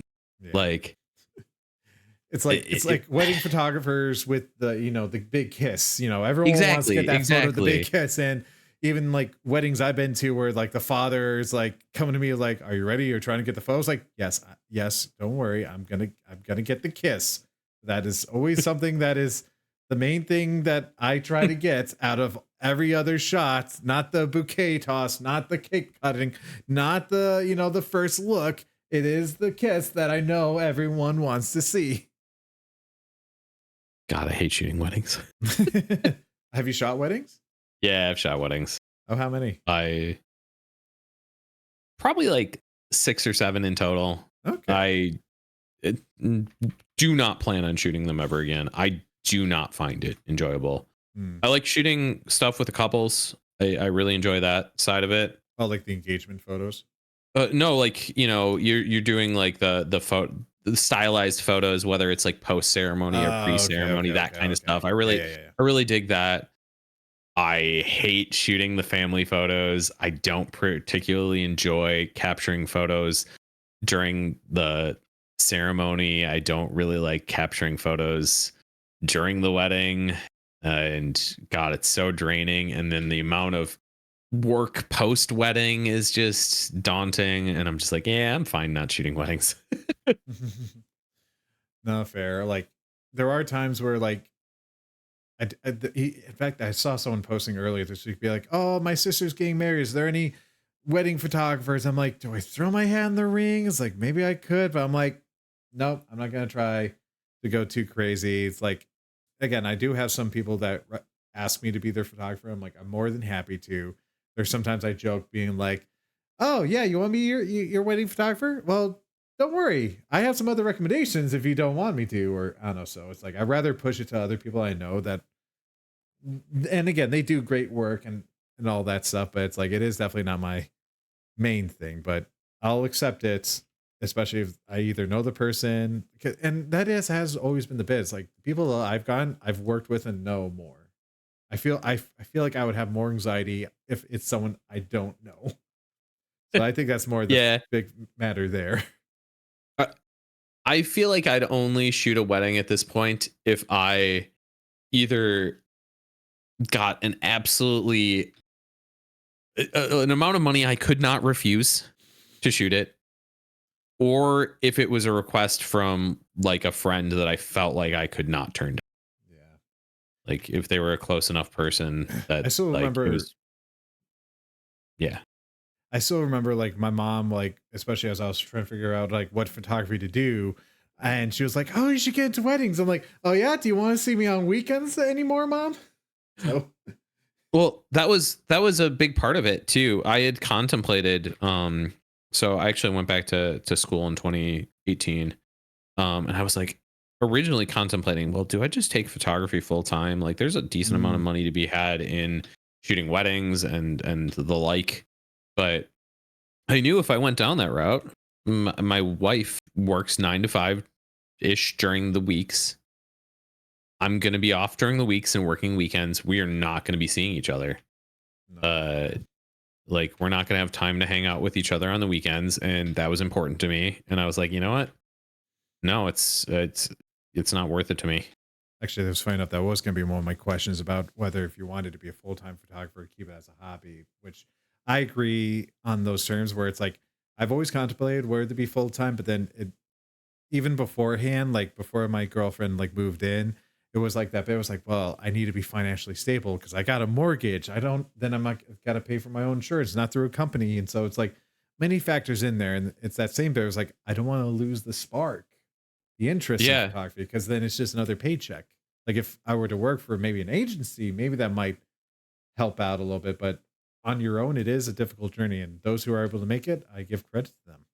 I've come to the conclusion in my life that I'm fine not doing what I love for a living. I'd Mm, rather do something that I have a talent for, that I'm not super passionate for, as my job. mm, So that way I don't get burned out on a thing that I love, and then leave my passions for things that are hobbies for things that I'm passionate about, so that I can truly express my passion in those things. mm, Um it's part of the reason why I'm not doing paid cosplay photography too. mm, So that way I can, because like I'm so freaking slow at editing. That way I can justify this process. I can justify pouring myself into a photo and give my artisanally crafted cosplay photos back to mm. people. No, fair, fair. um, Um, but yeah, so before I taking a little change of turns here, as we're talking a little bit about like photography and all that, I do want to switch gears to which you're definitely a bit of a gamer, correct? Uh, I would say I play video games. At one point, I would call myself a gamer. I do not. I feel like I ingest more video game media, Mm. related media, than I do actually play games these days. But I would still, I guess, call myself a gamer. But I would say one game that you seem to be getting into. In fact, you did like a little live stream of it, and then you mentioned to me the other day, yesterday, when we were doing the tech run, that you were waiting for a shipment of this. Is that you're getting it? You do a lot of DDR, is that right? Yeah, yeah. It's That's funny because my brain does not think of it as a video game. oh really? Yeah, because I'm like, to me, it's a way to be active. I'm a web developer. I sit at a desk all day. I get home and I photo edit and sit at a desk even more. I live a fairly sedentary lifestyle, and I need more excuses to get up and be active because I like being active. We talked about this with action sports stuff. I like being an active person. But finding the time for all of it is just stupidly hard.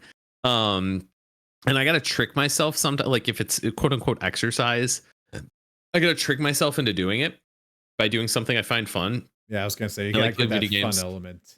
Yeah, and DDR is one of those things. So uh yeah, and it's a fun way to be active. I'm trying to play like 3 to 4 times a week, Hmm. at least for a half an hour at a time. Hmm. In fact, I played before stream. Dude, it was a rush to try and get everything in because I'm like, okay, I work till 5 o'clock, and if I work from 5 o'clock, I get off and I make dinner and I sit back down and we stream till 10 or whatever. I don't know And truly what. give or take. Yeah, whatever time we get off. Uh, I'll have been sitting because I worked from home today. I'll have been sitting most of my day right here, Mhm. which Oh. is not good. Oh, I so need to get my you work from body. home a lot. Yeah, Okay. I'm 3 days in the office, 2 days at home a Okay. week. So I'm just like, that's not good. I need to be at least get my heart rate up for a little bit today. So I was just like, okay, I'm gonna get off at 5. I am going to at 5:01. I'm going to be playing DDR, so that I could fit that in and still find time to eat dinner and get cleaned up and be on the stream, which was fine. Mm, I didn't feel like I was fighting the clock too much, that's good. but I just needed to be like, okay, as soon as I'm off, I'm off, because if I delayed too much more, I'd be screwed. No, I mean, yeah, it is kind of like that subtle things that people don't know about streaming where it's like, even for me, like I remember I would try to do like a quick workout before like a stream, like whether it's just like simple like jumping jacks or whatever, just to be active. I'm thankful enough that my work sometimes can be like active where I'm not always sitting down. I either have to help someone out on the floor, or I try to do some walk around there. But it was that little bit where it's like, all right, I was about to try to do like spend some time to be like, all right, I'm gonna do some adjustments, do some things here. But I was like, actually, no, let me take a break from away from the computer. I'm gonna just lay down on the bed, either just have like a heating mask for my eyes, because I there are times I do stare at like a computer all day and just trying to do uh pricing logistics, if you will. Um just dance is just very much a lot of work. And oh man, I remember doing those just dance days with like the Xbox Connect. Um but I should try like, and again, I try to do like some like walks, especially now that like for like my work, now that the shows are on hiatus. It's like, all right, it's now calm at the studio. So it's like I should just take some moments just to be able, like, just let me just take a little extra walk around, not have to worry about a crew member bothering me or something like that. But no, no, that's kind of interesting that you do that. Does someone so especially as you're doing more and more DNR, DNR, that's it. I work at the DNR now. Sorry, I'm wrong. Uh, I'm there. working at the Fish and Wildlife Division. Yep. But I guess to those who are who have what's the phrase, lead feet or whatever, those who are not light on their feet, what is the Mhm. best advice for those who are trying to do DDR? Uh, have fun. Like, uh, th- it's one of those things where like, uh, if you're playing and having fun, that's all that matters. Because like the skill level comes because I could show you well, I don't have videos of it, but like if there were old videos of me playing DDR, it would be impressively bad looking. Uh, uh, so that skill comes, and also like you'd say lead feet, but like that twitch reflex in your legs is not like a muscle that you exercise doing much other stuff. So like it takes a bit to build up. Um, but I know. I think it's also hard because like if you're only playing at the arcade, it can be a little intimidating because you're like other people are going to be watching me and I don't know what I'm You got doing those lines and of people where they put their cards yeah, down to of their yeah. cues. I don't particularly enjoy playing at the like I'll play if like I'm at a con and it's at the arcade, but like I'd rather like I prefer a home setup. I want to be at home playing. That's where I find it enjoyable. Casual, nice like at home workout. So I do have a Yeah. there's a hot question here from Haley asking, wait, Vontog, drop the top 5 best songs for DDR. Okay. If we're talking like classic, some classic DDR here. Let's see. So that we're talking like the PS2 era stuff. Ecstasy, era, Kick the Can, uh let's see, what else would I put on that list? Um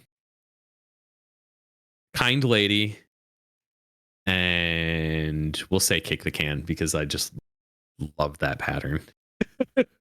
No, fair. The only thing I think of when I think of DDR, and again, I remember I did used to have like the PS2 with like that Mm, mat that connected right in yep. there. It was the only song, actually no, 2 songs. It was Captain Jack and Twilight Zone. Those are the songs. Hey yo, Captain Jack, bring me back to the railroad track. Or is in the Yeah, Twilight Zone and in the yeah, bent on the wall. I don't know. So those are the songs I think of. But again, I yeah. just don't know if it was just with that particular No, I know PS2 those guys. DDR. I Uh, know them. So Yeah, no. no. My favorite Captain Jack song is "Dream a Dream," but there's something. The pattern for it is on Heavy is so dumb. In the Navy by Oh Captain God, Jack in the Navy. That's another one I is haven't thought so. of. It's such like. I don't think it's a good song at all, but I love it. No, it's like in the Navy. Oh my God, this is And some. so the Oh my seven suit, God. the When did that? Navy. Was that like early 2000s that came out? Or was that Yeah, 90s? Oh my God. it would have been like 2000, like DDR Max probably was like 2004, 2005, something like that. Oh yeah, just that sort of era of like, what was it just that like EDM kind of like I don't. remixing We weren't era? calling it EDM yet. I can Well, tell yeah, you yeah, that. yeah. You're right. You're right. Sorry. Yeah, you're correct. But I don't know. Just I don't know how to describe it. I don't know how to describe it. Ooh, Stuff Y is a big Vontog fan. Actually, yeah. Do you have a favorite photo or a favorite memory? Do you actually know Stuff Y? Yeah, yeah. We've chatted a bunch. Like I know stuff. Why? Okay. Um, I do have a question of the day is what is your favorite photo by Von Tog or a favorite memory? To which, as we're kind of talking a little bit about photographing and approaching, like, so you definitely like a lot of locations. You definitely try your best. There's one question I got from someone. Leah Lux submitted a question, and I think yo, there's a Leah. little bit where I don't know whether to say infamous or you're definitely well known for try to do interesting angles or approaches to get. So, what is the craziest slash most worth it shot that you've ever gotten, aka climbing things? Uh, s- so none of this is going to be in the cosplay scene. It's all going to be action sports stuff. Fair enough. So Okay. like when you're shooting action sports, you're going to get kicked out. You're going to get the cops called on you. It's going to happen. It might not happen every time. It's going to happen though. And you gotta get used to that. And uh most of the time, honestly, the cops are really chill. it's usually the like random like angry good Samaritan that gets Yeah. really pissed off, and like the cops are really um really nice about it most of the time. So there's this shot I took of a a friend snowboarding on the back of this plastic cow for a shot. And Oh, we okay, had back up. Plastic cow. So yeah, I gotta question? pull up this photo because Yeah, like question. there's Where is said plastic cow? How this does was one find a plastic this cow? was Is this also in Wisconsin? this was in Wisconsin, Oh, shockingly. what? A plastic cow in Wisconsin? You don't Um say. uh this was in the back of a ice cream place. There was a hill with it. They had all these like giant like plastic cow sculpture thingamajigs. I do want to see And this image, please. we had to wait till after um it was after Oh, like wait. like 1 o'clock in the morning to start building because we had to wait till all the employees were gone Is so we that could start. nearby? Is that in Milwaukee? It's by Milwaukee, yeah. Is it like, I think, is that nearby? It's Like, called what? it's called Cops. Kopps. West Coast what? Cops is the name of the place. An ice Kopps. cream place, right? Or a custard place? Mm-hmm. I've been there. Yep. I have been Yeah. there. Yeah, That's because so funny. my sister lives in Milwaukee. Like, she moved there in 2020, and I remember she was like, "All right, like let's take you to the sites." And I remember like passing by like like in the parking lot, because this is the parking lot of that like custard area, right? Yeah. Yep. So So it's in the back. So this shot was probably at about 2 in the morning because like the thing that you don't realize about all of these is so you have to build the jump for this. We got to build the landing, and that's going to take time. It's probably going to take like an hour plus to build all the stuff before you can even start riding it. So we had to build it all. I had to set up lights, and before the rider even had a chance to hit this for the first time, the cops roll up. And thankfully they were so chill that they were like, "Hey, we gotta kick you out, but like we won't say anything if you want to give it like an attempt or two." So I had two chances. I hadn't even fired a test shot yet. I had two chances to take this photo, and he had two chances to land this trick. um and that was probably one of the most stressful photos I've ever taken because it was pretty much like, especially for the second one, I was like, oh, well, it's this or nothing. Mhm. Yeah, this was, you can't see behind us, but there's two cop cars and they're actively kicking us out. So are the lights flashing at all? no, the Or lights okay, weren't on. They're good. like I said, they were really really chill about it. Like I said, this is like we're we're not we're not being rude to them. We're being nice. They don't like. This is probably the least of their concerns most of the time.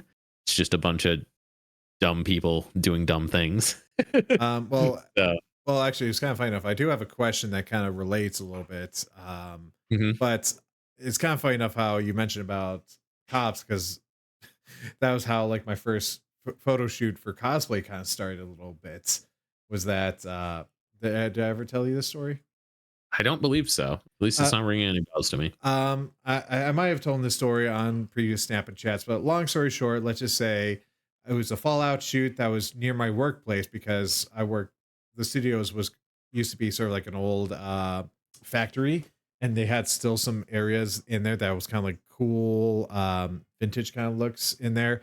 But then there was a good big train yard like right outside.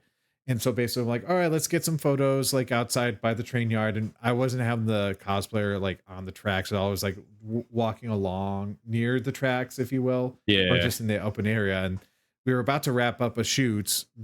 Like we were like, all right, maybe let's go over there and photograph. suddenly I see sort of like a security car roll up, and I'm like, oh shoot, I wasn't quite sure about like some things. I'm like, all right, let's just be casual, let's be easy about this. Um, cop car cop car rolls up, and then they literally kind of get out of the car and they say, put the gun down on the ground, because the Fallout cosplayer had Oh that like that no. pulse rifle. And I'm like, all Yeah. right, yeah, I just said calmly, like, oh yep, just let's listen to them, let's put it down on the ground.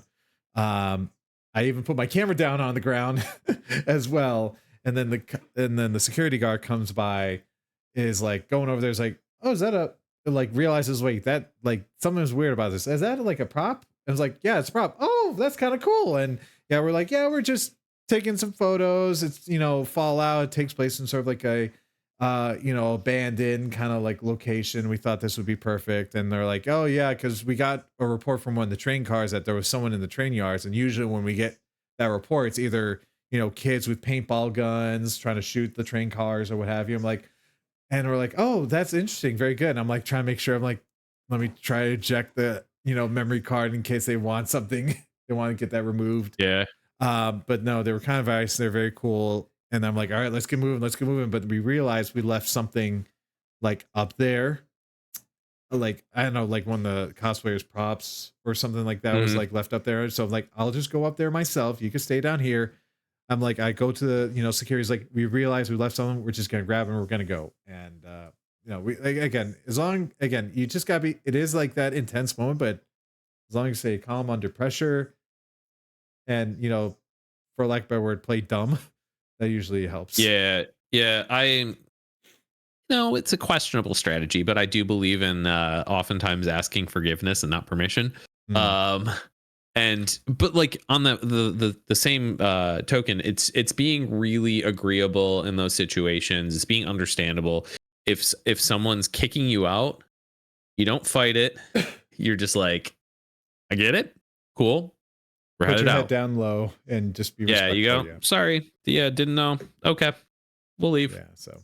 So I guess I kind of like, as you said, the cops were called at your shoot. Was there any other shoots that you had where things went horribly wrong or didn't go as plans, or couldn't believe that happened, and then you were able to recover? Or was that kind of like that story right there? Because I did have that Um as a question, but since you brought that up, I'm like, oh, interesting.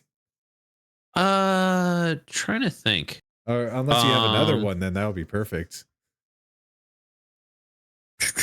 like I mean, we've been kicked out for like I've been kicked out by the cops multiple times for action sports stuff, so that's A regular. not yeah, it's par for the course when shooting that kind of stuff. Or maybe, Um or should we try finalize it to only cosplay photography now? yeah, for cosplay stuff, um honestly, it's been pretty chill.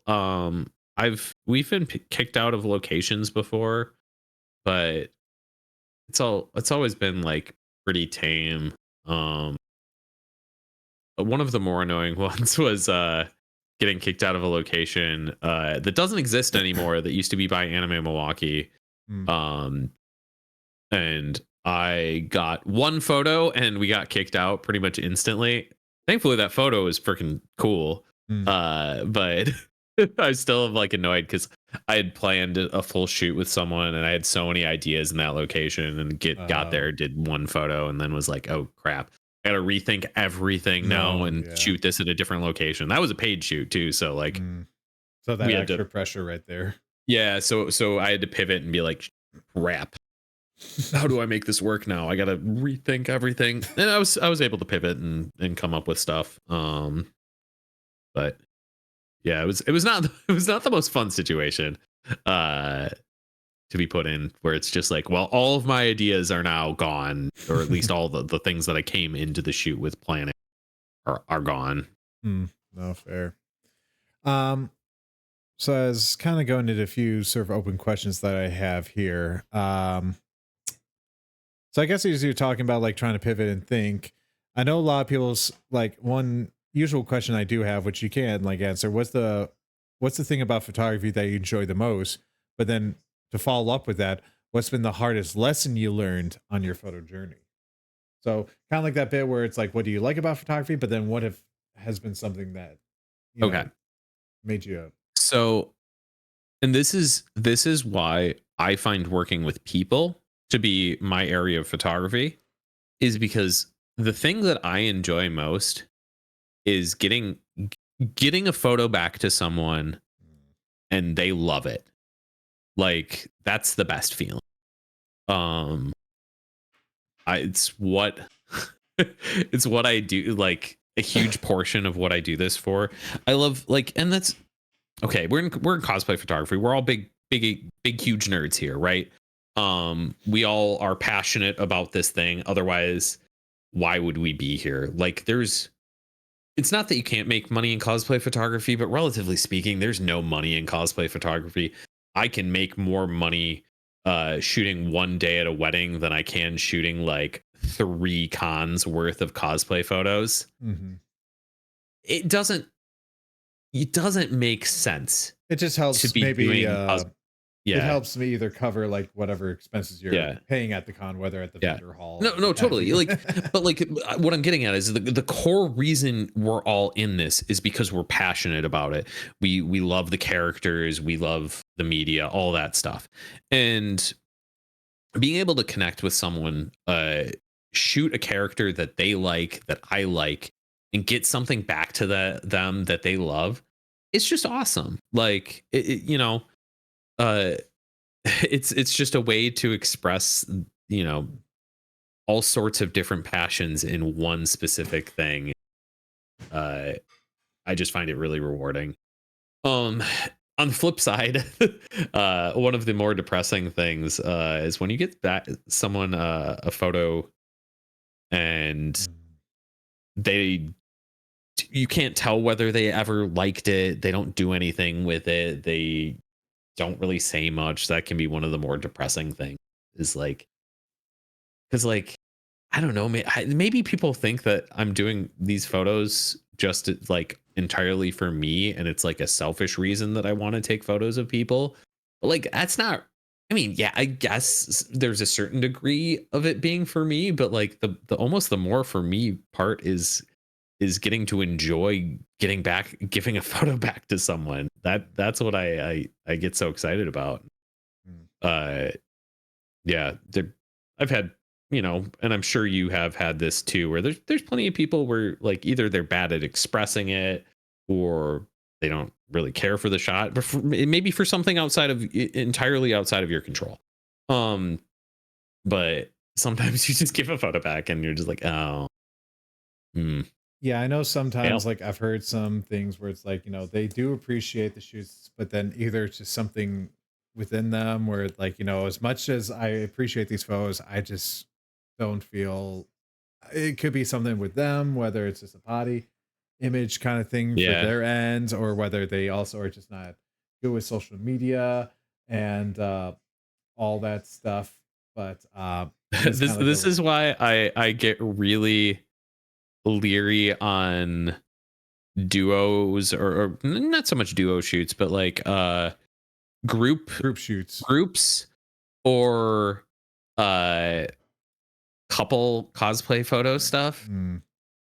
because like sometimes you get those photos back, and I take a while, and like I did one group shoot at ASIN and I got a really cool group photo from it, and those people aren't friends anymore. Oh And yeah. like like, okay, they don't care about the photo anymore because they're like, well, I hate that person in that photo, and like I'm not gonna post it anymore because like Well, and I agree it's with just that. Yeah, like no, like that is something that yeah, which that also has because again, how like the last couple of weeks I switched from doing that whole 3 grid format to now just like I just post whatever the heck I want because there were some right sets and some choice. photos. Yeah, there's even a friend of mine. Actually, I think that if they're still here in chat, they were like, literally, were like, I am going by your, I'm following by example, Eric. I'm following your example, and I'm switching over. I'm like, yay, welcome to the club. And there's like things I've noticed like after switching from the grid format, like how I was like, oh, I'm not gonna take any collabs because it's gonna ruin my like layout. But I just learned literally like this week where any collabs I accept, I could technically remove it from my grid. So I'm like, wait, I could have done that. Like, so I'm Yeah. like, I could have just accepted these collabs years ago. And like, where the heck was this notice? I thought it was just stuck there, or I didn't have Yeah. control. I don't think it used to be that way. I think you used to not have that control.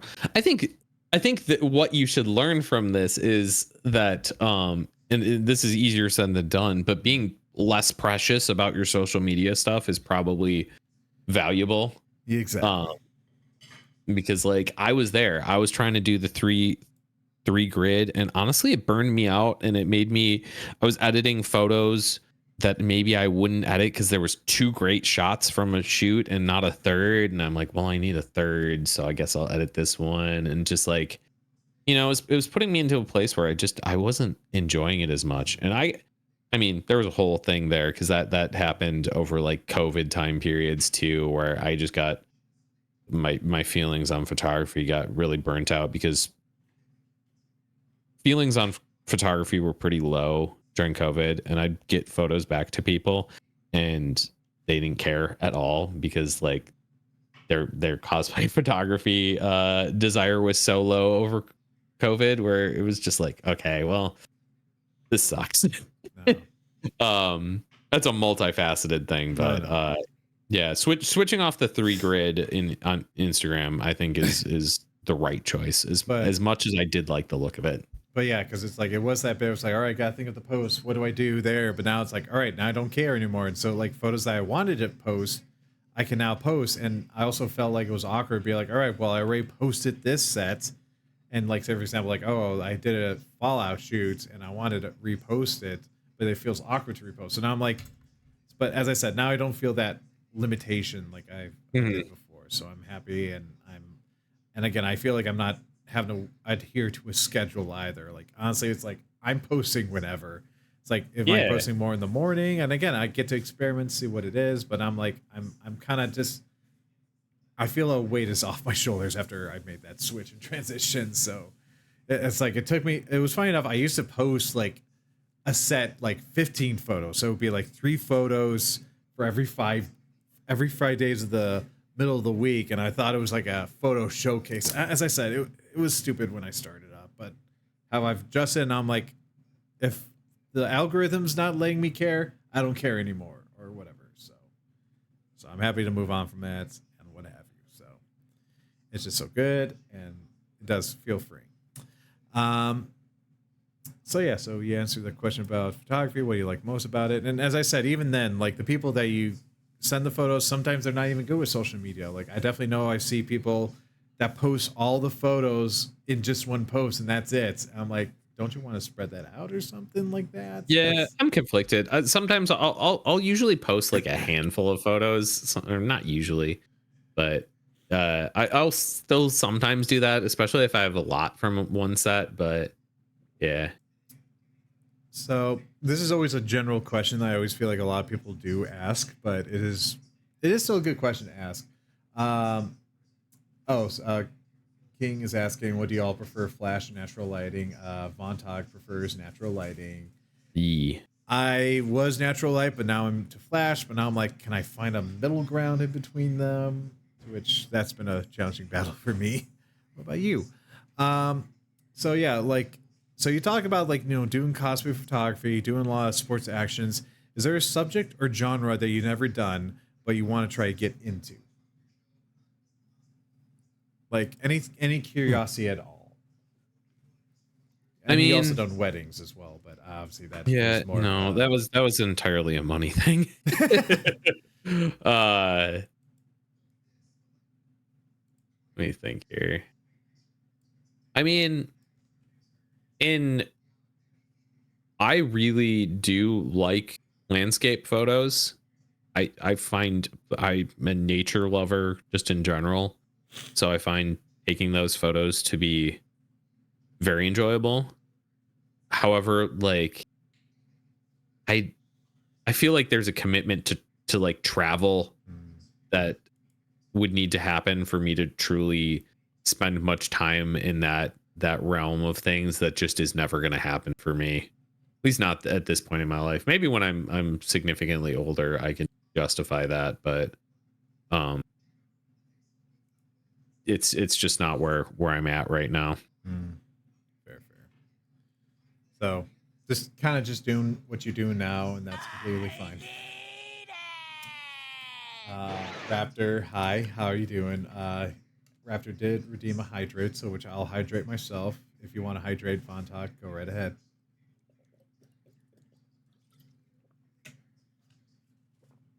That is like I try to like keep all like my chat to the chat via text, but if there is something like that, I gotta publicly announce it so that we both hydrate because it is very important to hydrate.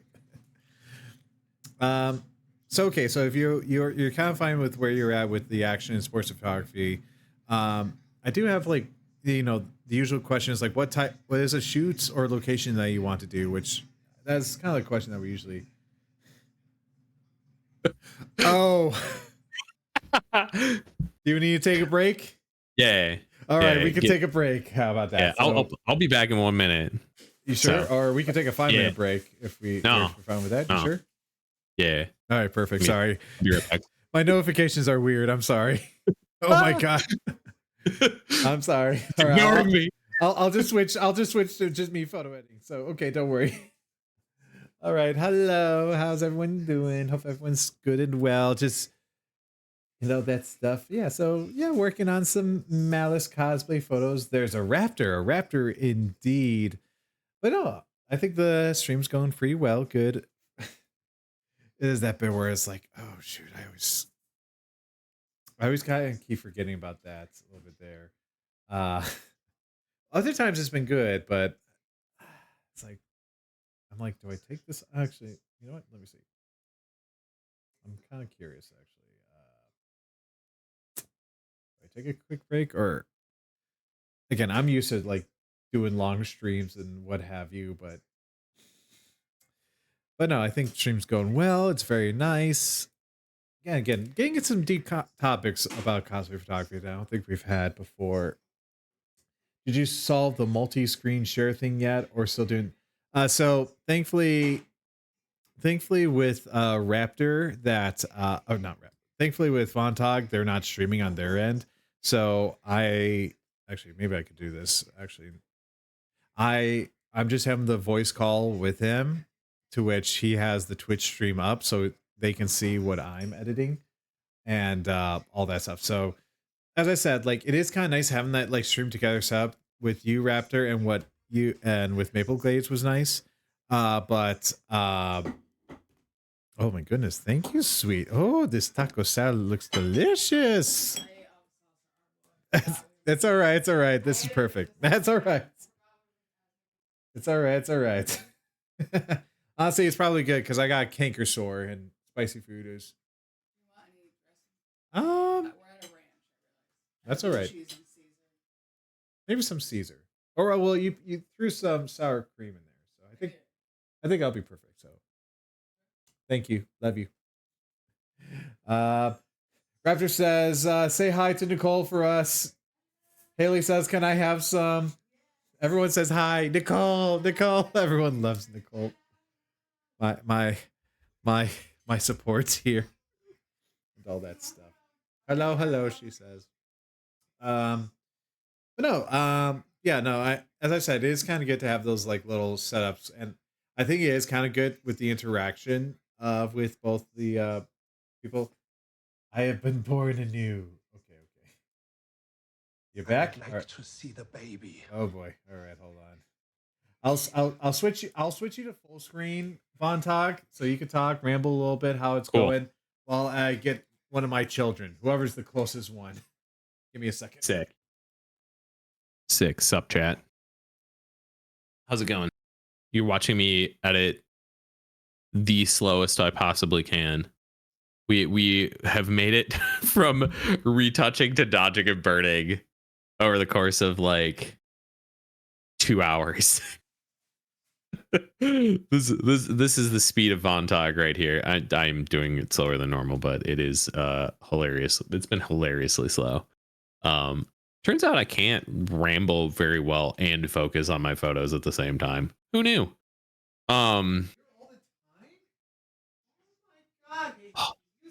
Oh man. Oh my god, he was here with me the whole time. I was running around looking for this little guy. All right, hold on. Let's see. Let's go to share. Actually, no. How about let's go to full screen. Let's go to Get me out of here. hello. Not important. I don't Kitty's hear important. anything. Hold on. I swear he's going to be eating my cord here in a second.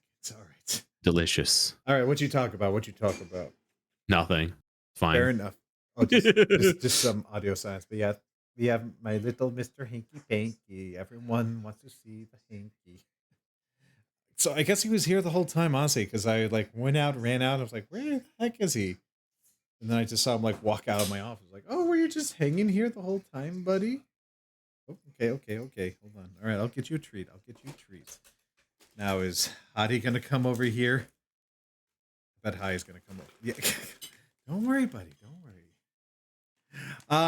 All right. So as I feed my cat here, what's a question for you to answer? You know, I'll answer a question. Or no. So I guess kind of going along with the lines of what's a shoot that you want to do. I guess one person did ask on stream, what is a favorite photo someone else took of fan art and etc. that you want to try yourself? So I guess, is there sort of like, hopefully Kawhi, please correct me on this as you're here. Is it more of like you see a certain fan art created by someone and you want to try to recreate it at all? Or is that kind of like your thing? So in general, there's not a lot of like direct translations of things that I try and do. Maybe it'll be like, you know, using a pose or something from something, or there's not like, oh man, I'm gonna try and recreate something exactly how it is on frame. And honestly, I've done that before for a few, like I've had a few requests for paid shoots to be like, oh, I want to do this exact thing and like this. And I just kind of found that kind of recreation process of that to be kind of not fun. At least for trying to do it kind of more verbatim to a source. I like capturing the mood of stuff, or the feel of stuff, or what have you. That said, there are a few exceptions. The dream cosplay photography shoot is to do to capture a scene from the opening theme, the opening credits of Spice and Wolf. I want to do and this is funny because like I don't do boudoir stuff. I don't do nude stuff. It's not my thing. But I want to do this scene in the opening of Spice and Wolf where Holo is naked in the snow at like blue hour in the mountains. And that is like so many levels of like difficult planning. Yeah. I think I have an idea because I have not seen the show, but I feel like I have seen that because it's like a wolf girl, right? Yeah. Or something like that. So I feel like I have seen something like that. I've seen stuff, like I've seen plenty of people doing holo, whether those are nudes or what have you. I've seen one person do it in the snow, but no one's tried to recreate it. Recreate that opening credit scene, and that's what I want. It's such a mood. It's like I love that opener so much. Yeah, that's Raptor, that's exactly it. It's stay at a cabin waiting for the right moment, and then I gotta find someone who'd be comfortable with that too. And you gotta plan out too, where it's like, okay, if you're putting someone in naked in the snow in the mountains, like you gotta plan that where you're just like, you probably have like maybe a minute to take that photo. They either they're not, Yeah, either you have them laid directly on the snow or either on some sort of white cloth that can easily work that. And the other thing about cosplayers, which I love them to death, they don't know their fail points. And what I mean by this is I've shot enough cosplayers in the cold and they will tell you that they are still good when in fact they are not good, and you need to tell them that they are done, because you can't let them get to the point that they're past done and now it's a problem. No, like Uh, even like yeah, it's like always the yeah. telltale signs. Like if I'm seeing goosebumps, even like even with this cosplay I was shooting, I was like, all right, let's go outside for a quick second, just literally just shoot outside. The weather was still not quite warm enough, and I could immediately tell. Like I see the goosebumps pop out. I was like, you want to go inside? I was like, yeah, I want to go inside. All right, that's all right. Let's go inside. So that's when the cosplayer agrees. The thing is, I Yeah. did some shooting like at not this Magfest, but the previous Magfest where we had some Oh yeah, snow the and we were snow. shooting outside. I'm jealous. And I'm jealous of that. That the we didn't get that cosplayers this would, year. I had this multiple times in a row where the cosplayers like, no, I'm still good. I can still shoot. And I'm like, no, you can't. We are stopping. We are done, because you think you're fine, but you're probably like 1 minute from being very much not fine. And I don't want you to be very much not fine. I want to cut this too early versus too late. Yeah, no. So, If you're miserable, it's going to show in the photos. So mm, you either try to do like that quick little instance out there, but no, that's an interesting like one to try to do. that's the one particular dream shoot from like start to finish concept thing that I want to do. Otherwise, I just have like a lot of I tend to like a lot of niche things. So there's a lot of characters that like cosplay stuff that you just rarely see that I would love to shoot. Um uh so it's less like the very specific, like, oh, I want to shoot X like scene, but more like, oh man, I would just love a chance to get to shoot this cosplay, especially like, when it's stuff that I'm really passionate about, like outside of con, like let's get this in a location kind of thing. Speaking of a location, transitions. Um, gonna pull up another explain that Graham to which especially as we were kind of talking about like all right setting up cosplayers in certain circumstances, and I know one thing which has been one thing I've been kind of curious to try to get into or try to involve is using animals, particularly horses. I do see some people doing that, so can you Hmm. explain how you got this photo of Bloodborne's Lady Maria's moment at the Yeah. end and all that So stuff? Because I know like there are definitely some technical things with horses where from what I can understand, you cannot use a flash. It has to be natural light because yes. obviously the flash would Yeah. definitely No. destroy. It. Our. So the guy. The. We actually have a cosplay photography friend. He's actually in the Midwest community. Who his parents own a ranch. So and they're like they own the ranch in terms like they board the houses for or board the houses board the horses for other families, and then we have access to shoot with them, and it's he's done this a handful of years where he'll do an event for some people that we go out and shoot at this at his family's ranch, and um it's cool and it's insanely limiting. um there's like a handful of spots we get to shoot at, and because of the type of horses they are, there's often like they need to because they're with strangers Mhm.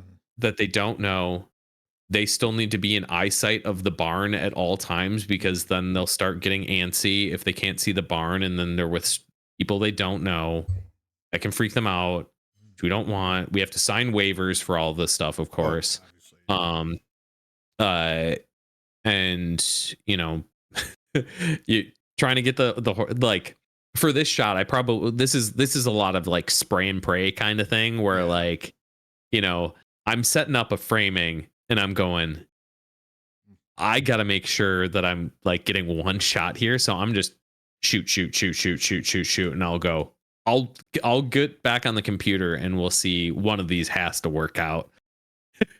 That's kind of my approach to it. It's difficult, and there's a lot of bad photos. Like Mhm. I get home from this event and I'm like, there is a lot of bad photos in this set.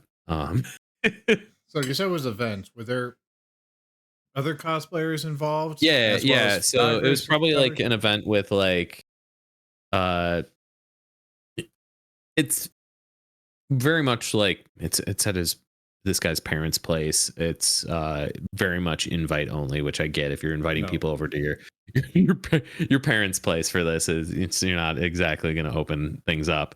Um uh and it was probably like maybe like 10 cosplayers and like 5 photographers, somewhere around that number of things. So yeah. Uh yeah. So I'm just trying to think of the scenario here where, all right, you have 10 cosplayers. How many horses did they swap out the horses, or did they keep the It one was horse? I think there was like 2 horses that we used maybe. We've done this a handful of years. In some years we've done more like been more horses that we could use, and some that years where it's like this is the one horse that is available to us. Or that is Um comfortable to try to do this yeah. to a certain degree? Yeah, so like for this specific year with it, like everyone shot with this specific horse. It was just this horse was the horse that was going to be comfortable working with the cosplayers for this stuff. So it was the horse that we had access to. And uh this is where it gets a little difficult from like a cosplay photographer standpoint, where it's like how like from my mind, I want to create interesting new stuff. And like if you're shooting like more than 5 cosplays with the same horse in the same spot, how do you keep it interesting? Hmm. And it can be difficult. How do So you then, if you don't mind me asking? that's a great question. It's like you mentioned it. I'm like, I'll let I you gotta know when ask. I figure it out. It's honestly a bit like I find something that I think looks good and I fall back on it and I don't like that feeling. But uh sometimes it's just what you got to do in that exact situation. Fair, fair. So honestly, yeah. Again, this is like another one that just like ingrained Yeah. in my mind of when I think Vontog right there. So, Before it gets too far, I know Raptor had a question for me about oh yes, whether I still stream. I do I remember just seeing didn't want this. it to get lost No, go right there. ahead. Uh so uh honestly no. Um I maybe it'll happen again. I don't think it will. Um I stopped during COVID. Um it's kind of funny because like I feel like so I started streaming in like 2017, 2018, something like that. And I felt like at that point I was like the one person like I was the one person of everyone's friends that streamed. It was just like, oh, Andrew streams. He's cool. He's unique. And then COVID happened, and then everyone and their mother started streaming, and I stopped being a special butterfly, and you know, it became harder. Less people would show up. Um, my critique streams were insanely high effort, and it felt like the interest was just waning and waning, and I kind of got burnt out. I didn't like feeling like I was having to put my schedule around streaming. Where it's like, okay, well, this week I gotta, a lot of these platforms reward consistency. They reward uh being being there weekly, reward you doing the same times for things. It was Schedules, just amount of hard. views, all that stuff. Yeah, and it was just hard, and I just got burnt out, and I was just like my passion for it kind of died. And in a perfect world, I'd do the cosplay critiques again. Um I don't know if those will ever happen again. Maybe. Uh maybe I could see them happening also not as a stream, just to make things simpler. But I don't know. I kind of like a big part of the joy I had was doing it and having an audience there and talking in front of them and getting audience thoughts while it was happening. So I don't know. I won't say never. Um but I just I'm already slow at photo editing, and like uh there's a lot of splitting my time, right? In a world with infinite time, I would absolutely do it again. Oh yeah. It was kind of funny. I had to upgrade my computer for those photo editing challenge streams because uh trying to edit and stream and window capture uh the guest and the co-host and my screen, my computer lagged Technological nightmare. so hard.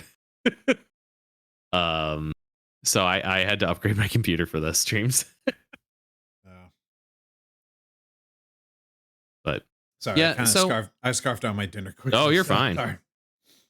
Yeah, don't, I But won't say never, but don't expect it. Just again, possibility, but at the same time, yeah, I'm yeah. kind of that same mindset where it's like I was like kind of big on streaming a lot because again it was COVID. There wasn't really much going on, so I was like, all right, let me do this, let me do that, and I was doing like 4 streams a week, Monday, Wednesday, Fridays, and Sundays. But now that either things started to open back up, Hmm. then I was like, I noticed like, all right, I gotta do that. Where it's like, all right, then I didn't stream as much, then I switched to like maybe Sunday, Tuesday, Thursday, but then there's just like a lot of stuff that just popped up. Or like, oh, there's this event going on, or there's that, and then it was not to mention just mental energy. So it is that little bit where I'm kind of in that like little boat as well, where I do enjoy streaming, but it's like it's taking me like a little bit to start getting to do the streams, like or try to keep a schedule. To which I know, like again, it is better for me to kind of keep a schedule, but at the same time, is it good for me mentally when it's like, Yeah. do I want to just take it easy tonight? I'm like, I want to take it easy tonight, or I know I do find myself more productive photo editing while I stream because sometimes if I am editing just not streaming, I'm like either distracted with like either my phone or whatever I'm watching on the computer. So it is kind of like that little bit where it's like I see the plus and minuses of it, but then how do I keep people engaged? As I said, there's just so many nuances with streaming, and kind of like what you said, where everyone was streaming like right around COVID, and no doubt we were all supporting each other and all that bit. But as I said, we all kind of got back into our daily lives where not many people are watching streams anymore. They're kind of busy with their own things. So it's kind of interesting to see that like big wave that occurred during that time Hmm. there. So getting back to sort of some of the questions here, one last sort of open question that I have here, before I get into sort of like because I have been kind of transitioning to like your the questions more be like, all right, about your photo career, how you get into this, then talking about playing the shoots Fish during the are shoot. friends, not food. Thank you so much, Salt Syrup. I'll show you a photo in a second. But I guess if you did not have money as an issue, what would be your ideal sort of studio setup? But as we kind of understand, you're not one for studios. Or what would be your ideal sort of like gear to have in your photo bag? um I think the biggest thing for me is I'd probably just have more primes. Um uh Probably just a handful more lenses. I think the reality is photography stuff is pretty expensive, and I think I get comfortable with what I have, and then that's kind of where I live. And I I think just like upgrade, like right now, if you were to give me a bunch of money to upgrade stuff, I would just like update everything to the most recent and latest and greatest versions of what I already have. So like I'd upgrade my R5 to the R5 Mark II, and then I'd upgrade my 35 to the mirrorless Canon 35. Like I don't feel like I'm necessarily like, oh man, I really need X or Y lens to be added here, or what have you. Like there's some fun stuff. I thought about getting a 35 135 1.8 uh lens. I thought that would be really fun. I still think it would be fun. I think it's dumb and I shouldn't spend my money on that. Um I think honestly, if I were to have money as no object, I would just fly out to shoot more things. Like you talk about like dream stuff. It's to me, it's like flying out to Europe to shoot with some European cosplay photographer or cosplayers and doing like some of their events out there. Like that to me is kind of the dream stuff. Um, Mm. because like turns out flying to Europe is not cheap. Who knew? Wow. Have you ever tried to do like? Because I know there's like, was it Il Volta and Pixelmania, which I Yeah. know some Midwest cosplay photographers have attended to. Have you ever tried doing that? To which that's kind of like a good opportunity to like not only like So travel, but also just what? Or do you have my some? response to that would be if I was a single dude, yes. But I'm like there's just the cost and the time of doing that stuff. I feel like just dropping everything to like be like, "Oh, hey, to my wife, hey, I'm going to go and leave to go to Europe on a cosplay photography thing," is just like such a huge thing where it's like, oh, or I could use that same money to go on a vacation with my wife and spend time with her and do stuff like that. And it's like, I just don't think like, Unless you have her tag along or something like yeah, that. like, That but like that changes the vibe pretty dramatically. And like maybe you could do both. And honestly, the other part is like we can talk about cost is no object, but like time is no object too, right? Like that's honestly the bigger thing where it's like, okay, let's say I have the money to do it. Like, can I justify doing this and everything else and then being like, hey, work, I need another like week off to go to this trip to Europe and, like it, you kind of hit a railroad of like you can only do so much and I'm not going to say that I won't ever make it out to Europe for something. I just think it is highly unlikely at this point for me to do that. I think I'd have to take a different life trajectory to end up there for cosplay photography stuff. no, that's honestly a very good, mature way to approach it. Honestly, because it is kind of like that little bit where it's like we, especially starting out, it's like, oh, having these ideas, like doing this or that, but then life kind of gets in the Yeah. way. But whether not to say like it, it just opens up new opportunities for you that you'd never considered, and I guess either then reevaluates your life right there and what I mean, like brings I you even joy. look at it like we know I feel like there's so many people that I know that are like going to cons every week or every other weekend and just like I can't do that. One, that would have to be all of my Oh, available funds are going to that, and then all of my time off of work has to be used for that. And I like doing other things. mhm. Like I like going to cons. I like doing all that stuff. But like I can only justify like flying out for a con a couple times a year. Like I can't. That's not something like God bless the people that can do it or Yeah. choose to do it.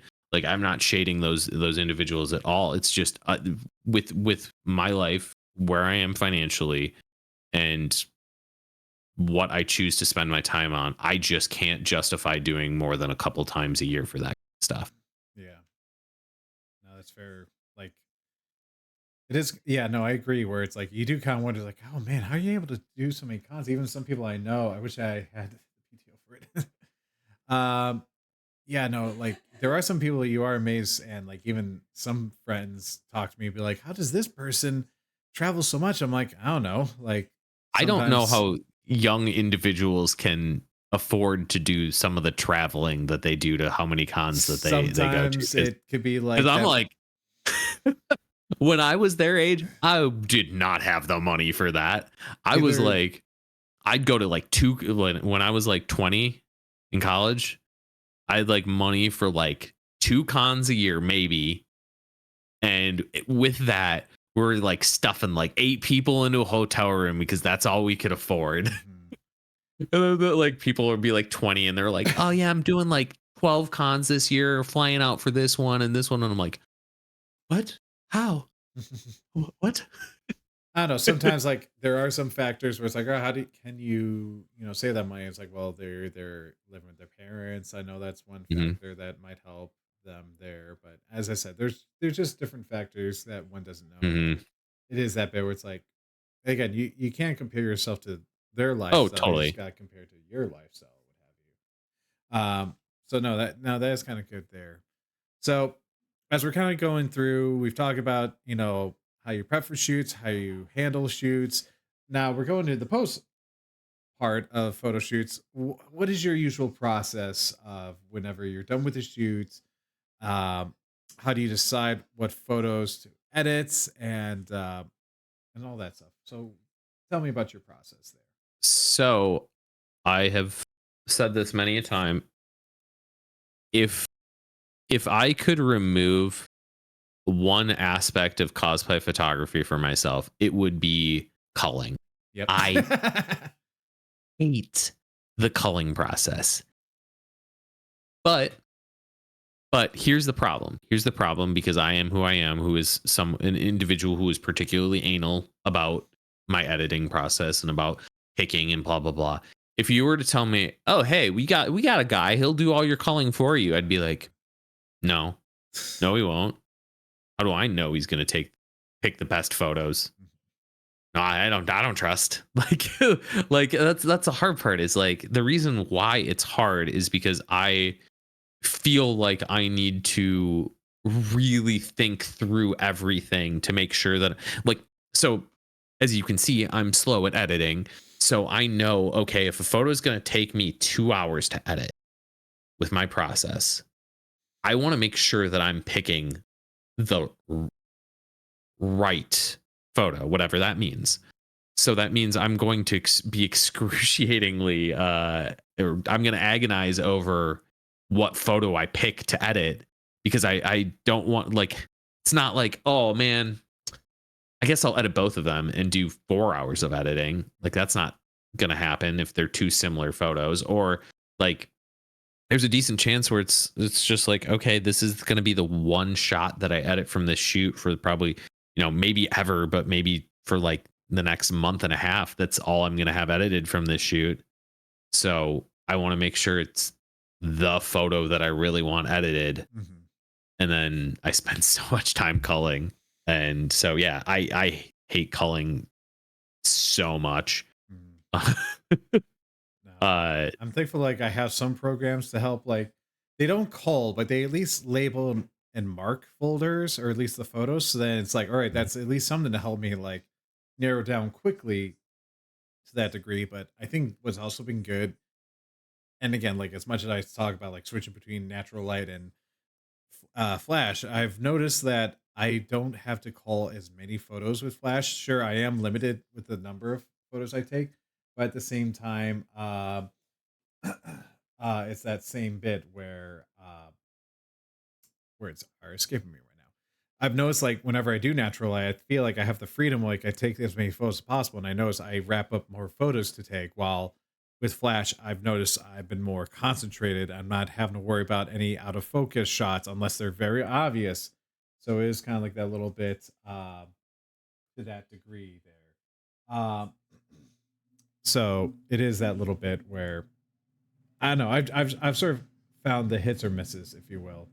So yeah I like I said I wish I could like trick myself to relinquishing that photo culling duty, and uh if I trust the cosplayer I will often like I'll do the initial level of culling and then I'll be like hey you pick what's the best here, you decide what you like the most, um and I'll go from there and have them decide. But like for example this shot of Mango I sent her like 12 shots of this and was like hey pick your favorite out of these 12. She picked this one. um Now, I feel like I have to have a rapport with the cosplayer to feel comfortable with doing that, because like uh I gotta make sure they have good taste, otherwise they might pick a bad photo and I wouldn't want that. No, but that's honest though, right? Like uh I have to feel if I'm gonna have a cosplayer help in that process, I gotta feel comfortable in knowing that like they're gonna be someone that like isn't 100% just focusing on how their face looks and that's it, and the rest of it is irrelevant. Like they need to be someone that I feel like also has a similar care about the photo, um and then I can trust them in that process. So yeah. So no, honestly, yeah. So actually, that was the kind of question that kind of popped up for me. Um, but so yeah, like for when you did page shoots, did you let the clients select their photos, or did you select the photos themselves? Obviously, No, for probably or for I collab shoots, do you kind of do that same outfit, or I don't know, just kind of curious because that's always a uh question of like for me, where it's like for page shoots, I like to send the clients so they can select. yeah, I mean, I feel like the vibe around that's changed pretty dramatically, but I've been off of paid shoots for a while. I think the last one, uh, honestly, I always picked. I Mhm.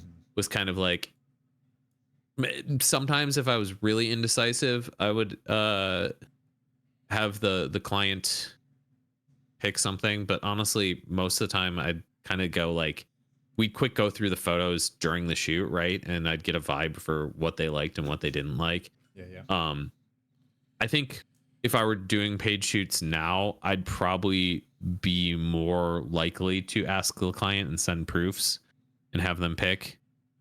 If anything, just to save time. But I did not do that with my paid shoots. At least in the past. But like I said, that's changed pretty dramatically for me. I mean, the whole paid shoot scene has changed fairly fairly largely since I kind of got out of it. Yeah, I'm kind of like getting into that little bit of where even this past C2E2, it's like I didn't have as many bookings as I usually do, which is between like 10 to 12. I think I had like 8. So it was a little less than normal, but at the same time, I was kind of fine with that.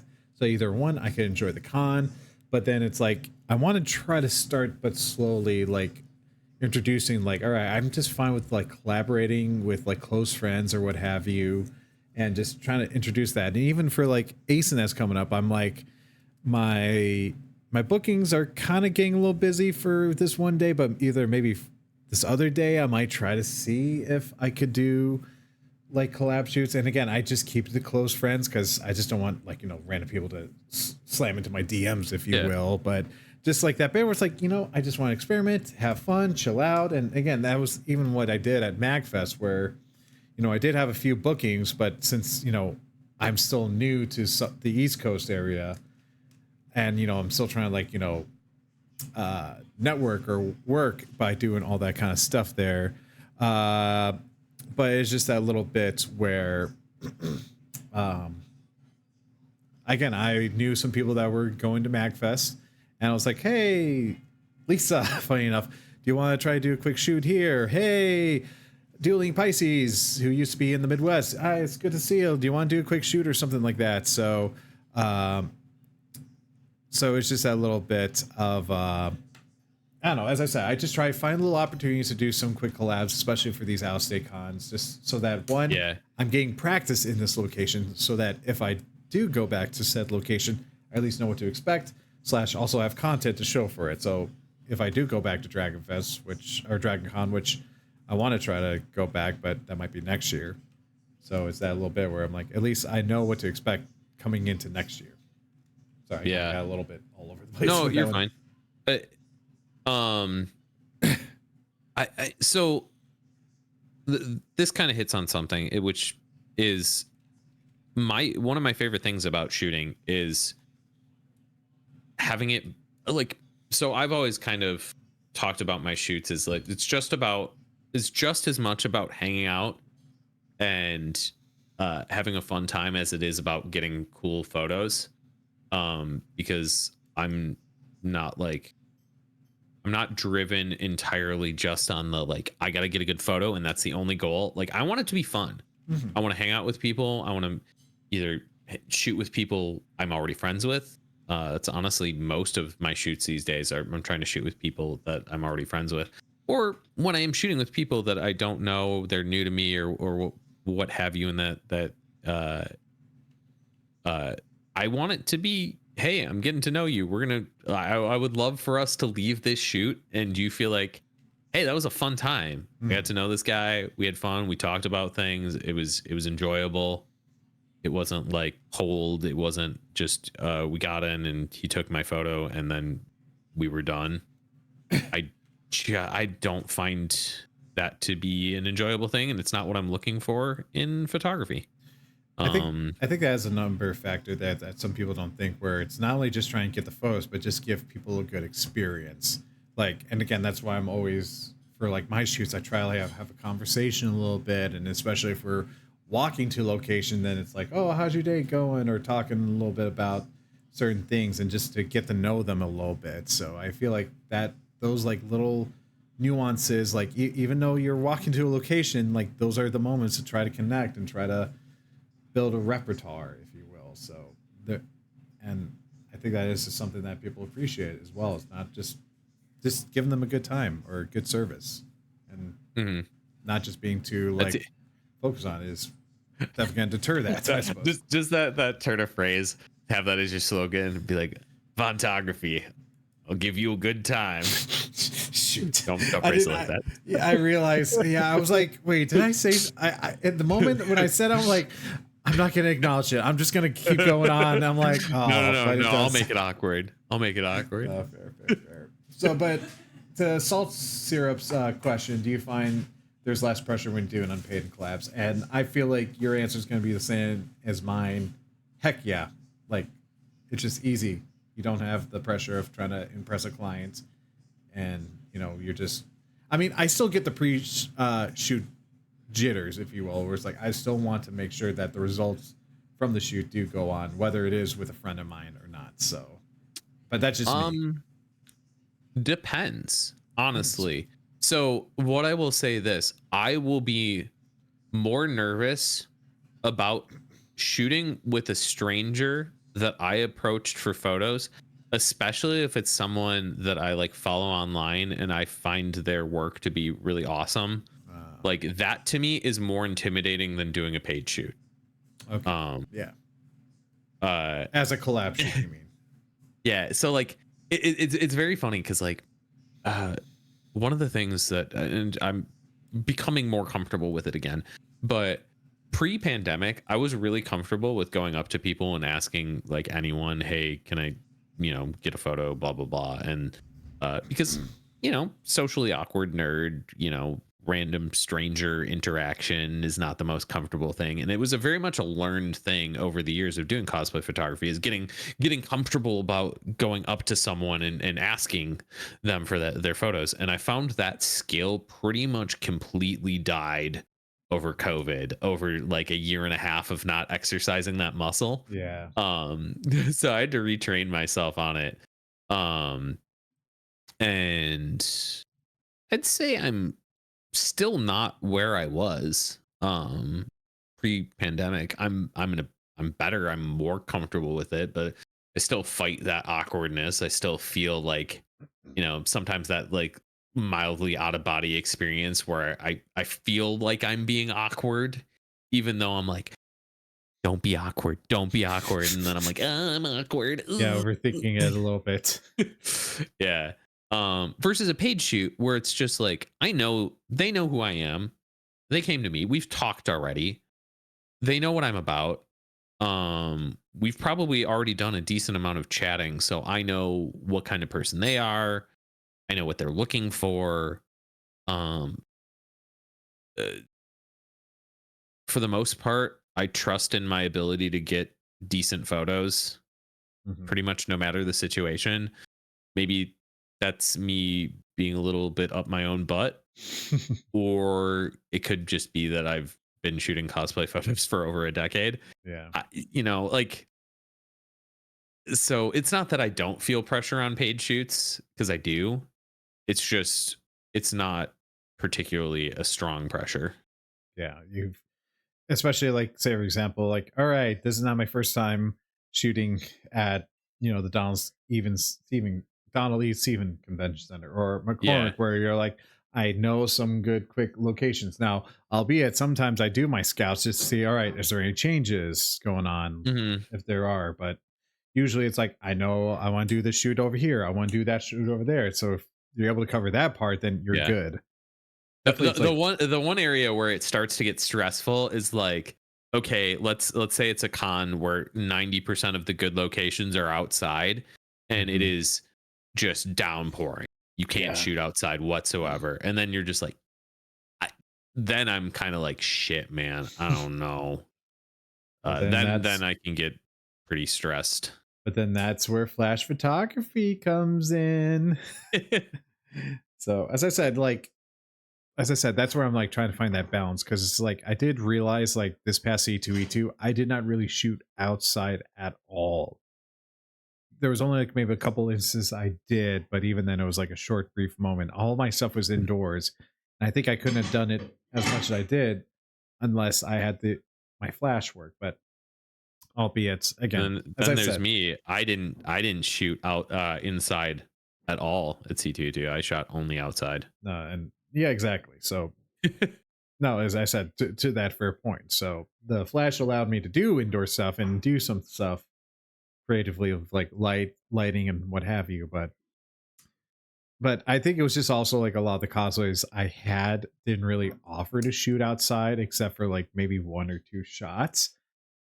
I did not have that much fantasy stuff to say. A lot of them was like dark, depressing, evil kind of vibes. So I think that was just that little bit there Yeah. where um I just knew like, all right, I gotta be in dark locations. Like I had a mouth washing shoot. I had this Malice. I had Elise from League of Legends. I'm trying to think what other ones, but either way, so it just really depends on the shoot. So like some years I will be shooting outside, but then I was like, all right, this year I'm shooting a lot indoors, and even though the weather was not too bad, but okay, sarah.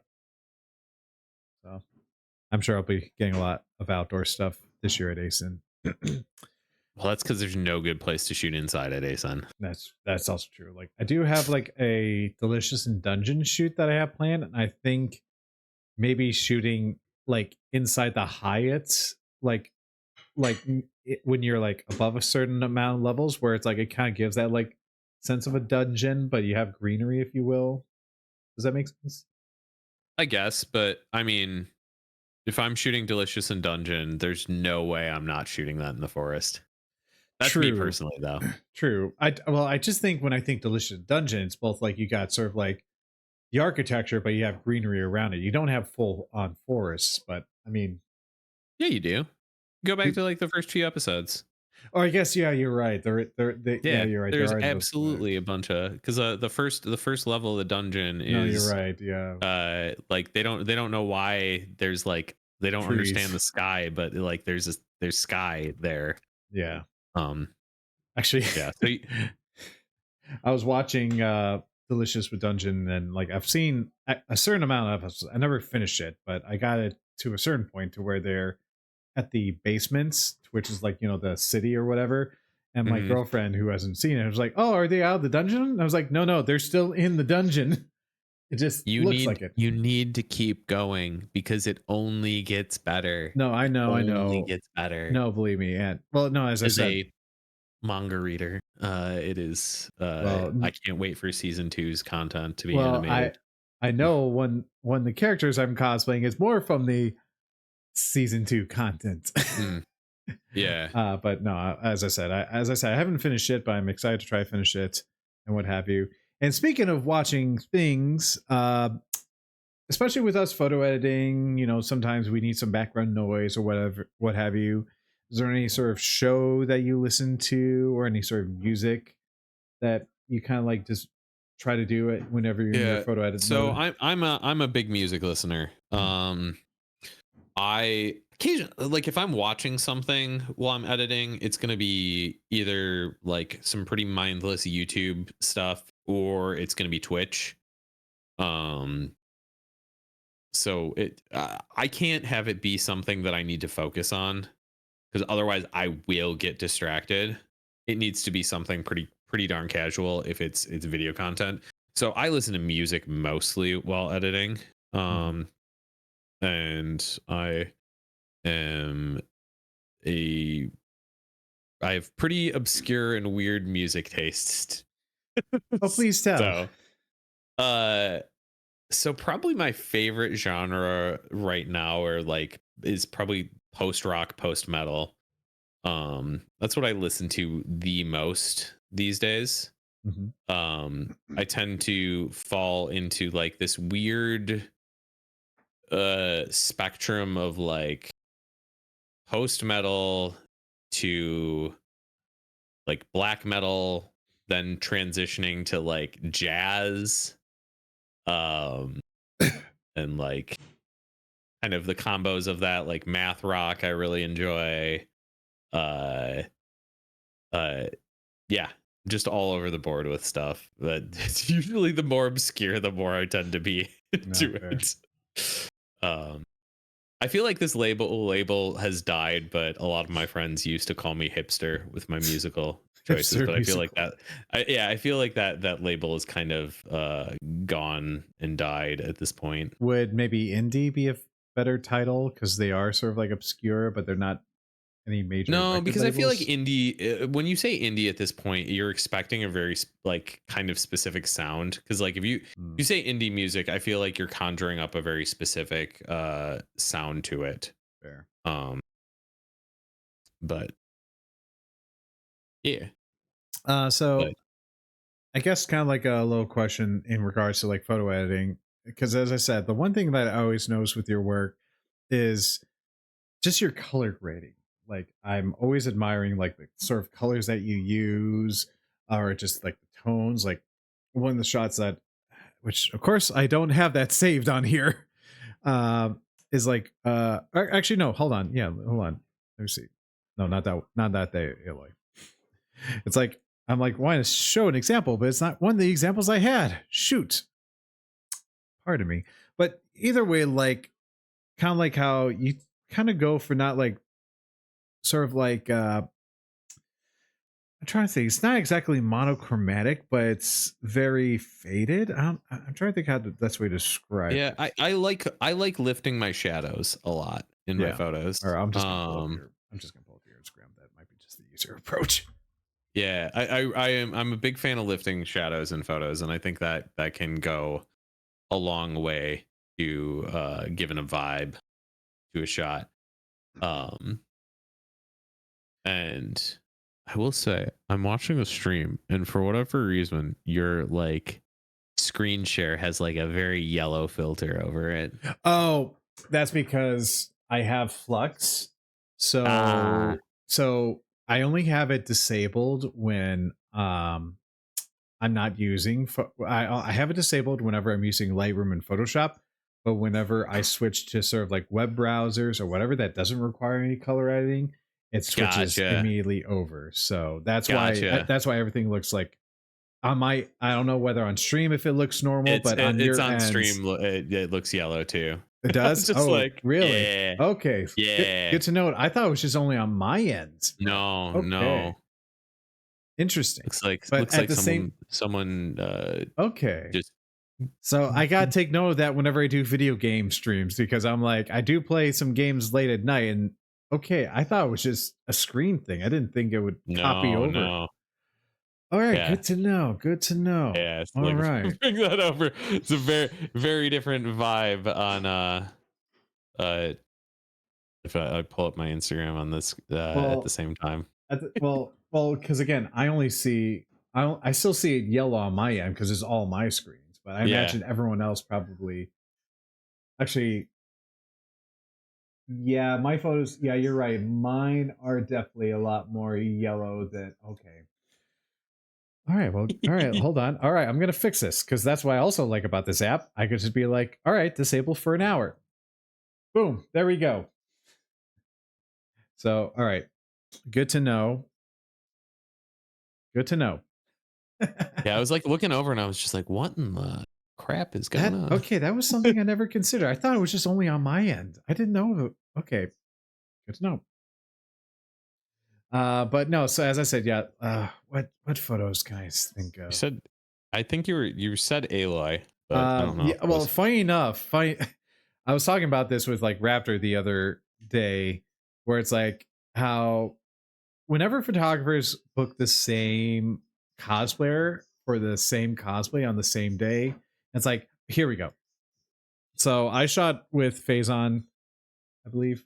Yeah, Phazon Pixie the same day you did. And I was still new. I think it was like my first ASIN because I think it was this 2019 or 2018? I'm trying to recall. But I just still like the color tones that you had, where it was definitely more cooler tones. But at the same time, I wasn't too deep into color editing or color grading at that point as I am now. Yeah. So, this is I'm gonna open a can of worms here. So I've been asking this a lot of people, of a lot of people lately. So I have aphantasia. Um, so for those who don't know what aphantasia is, it means I cannot picture things in my mind. I just don't have a mind's eye like that. I can't visualize things. I mean, I kind of just barely can, but like when people are like, "Oh, let me visualize that and then come up with it," and people are like, "Oh," and then you have a color grade in your head, and I'm like, "Dude, no, I'm just like, I understand how colors work together. I understand like roughly where I want to go with a photo, but I'm usually like, there's no picture in my head that I'm trying to match on the screen. That is not how I edit. And I know there's a lot of people that are like, okay, and I picture and I know what I want it to look like. And then I'm going to try and achieve that on screen. That's just not a thing that happens for me because I don't have that mind's eye. What'd you call that again? Or is that like actually aphantasia? Aphantasia. I never heard that. Is that like a it's is it that's not a medical thing, is it? Or is it just well, I mean, it's just how it turns out the brain's complicated. Who knew? So this is an interesting test that you and chat can all go along with, and this will help you figure out where you are on the spectrum of this. I want you to picture a ball in your head. Just picture a ball. The ball drops onto a table. It bounces on the table and then bounces off the table onto the floor. What color was the ball? I guess, well, because I was looking at Wikipedia, I was thinking red, but I don't know. I guess I had an association with it, but at the same time, I was only thinking a circle for a second. Yeah. Yeah. Did your table was it made of anything? Or what was it made of? I guess I'm associating with my place, so I'm thinking a wooden table. Like, there's no wrong answers for this. It's just I'm trying to like what did you picture? I guess you are right. There is kind of like that little phenomenon, kind of like pareidolia, where you see Jesus on the toast, but it's only just a formation of kind of like that. But it's how your brain is processing it. But yeah, no, it's like I guess I'm associating with things that either I know that's nearby me or whatever. That's kind of giving me that simulation there. So was there anything? What else was in the room? Was there anything else in the room? As I said, I'm just more picturing of like what is in my room. So it's like, all right, so like maybe there's the plants like on the table behind it. Like again, maybe a little bit of the backlight from the natural light coming in there. So as I said, I guess I'm more thinking of like in my current scenario that I connect to. It's not just like a random one. It's not a test to know of like what like, oh, what is the specific things you're picturing, whether that's right or wrong. It's more trying to grasp at like how you're picturing it. Yeah. So like for me, the ball has no color. It is a circle. It is like the concept of a ball. The table has no material. The room that it is in Hmm. is just a void. There's no lighting. It's just a black void. There's nothing there. The floor is nothing. Uh Hmm. and so it's all about like getting on that spectrum, because I know there's some people that are like, yeah, my ball had a color, but like I didn't really like the table wasn't really much anything. Or then there's people that are just like, oh yeah, and the table was made of this wood and blah blah blah, and I could picture it, and oh yeah, the whole room, and they're describing things about their room because they're picturing that Hmm. fully. Um and yeah, like Leah's talking like she specifically has lighting involved. I don't, my mind's eye, there's no lighting. Lighting's not a part of this. Well, Um so I guess technically, like, and I don't know whether it's on the scale where it's like, all right, do you just picture just a random room? Do you picture that, or are you trying to associate it to like something? So, as I said, I was thinking the images, or at least what you're saying, but I was picturing it as if it was in my own room. So, which is yeah, that no, same but bit like as where, long as you're it can be your own room, but that, as long as that's what you're picturing in your mind still. It's all about okay, trying to get what that mind's eye is out of you and into the world via words, right? hmm, And trying to understand what your mind's picturing, because okay, like uh I've noticed I was relating a lot to another cosplay photographer, um uh uh what is it, EOL cosplay, uh Jason, if you know Jason. uh and he also has aphantasia, and we were reminiscing about this idea of like, like when you're doing like it's often for me like I can't picture a pose in my mind a lot of the times. hmm, I have to do the pose for the cosplayer to understand the pose so that I can pose the cosplayer. ah, um and so that's a lot of times where we talk about like, okay, color grading. I work my way towards it because there's no like, yes, I'm gonna do this thing, I've got this idea in my head and I can see it, and let me get to it. It's kind of like, I don't know, let's play around, let's see how hmm, this looks. Do I like it, do I not like it, where should I take it, that kind of stuff. hmm, um hmm. Salt was talking about aphantasia and a lack of an a lot of people with aphantasia also have a lack of an inner monologue. I do have an inner monologue though. Hmm. uh so yeah. That's another thing. Like, people talk about like, Yeah, no, hearing the not being able to voices or picture. something like that. Yeah. So what we know from all of this is that brains are crazy, Weird, crazy yeah, they're things, and we crazy. understand so very little about them. I just find it such a fascinating topic to talk about aphantasia, because it's like, okay, like I didn't even realize this aphantasia was a thing up until No, a and couple years honestly, ago. I did not even know that until now. Yeah, well, But it's it's it's that bit you're not. I could definitely see it. I just did not know the medical term yeah, or what have you of it. It's like I've learned from school, be like, all right, pareidolia, that from like my critical thinking in media, where it's like, all right, the face on the moon, Jesus on toast, like the imprinted images, what have you. The yeah, association of like, all right, you think this person that you see online is your best friend, but you're establishing a parasocial relationship when that person doesn't even quite know you. So as I said, I've had that critical thinking of a mind, but like there are just still so many nuances and things like that I never can kind of consider it. I'm like, huh, you're kind of right about that. yeah. So that's why it's hard for me to talk about like my color grading having a very specific look that I'm going for, because like often like I don't know. Huh. So Well, that's interesting. Yeah, because there's that bit where it's like I always ask, "What's your workflow? What's your process?" And even though sometimes like I sometimes might have an idea of where I want to go for this, sometimes like how do I get there? I just see what can help me get there with whether it might be some Lightroom presets to start the journey, and then I work it from there. But no, that's kind of interesting. Um, kind of To like comment concept is, specifically on huh? that photo of Aloy, though, I am very particular to taking my greens in photos. So anytime you get plant life, I like to take them, really pull all the yellows out of it and make them very green, and then darken those greens and desaturate them. I Mm. think that look works really well, So and I yeah, tend to definitely, do it yeah, very taking often. away, yeah. I think I definitely lean more on like, if I were, I feel like I'd probably make it more orange.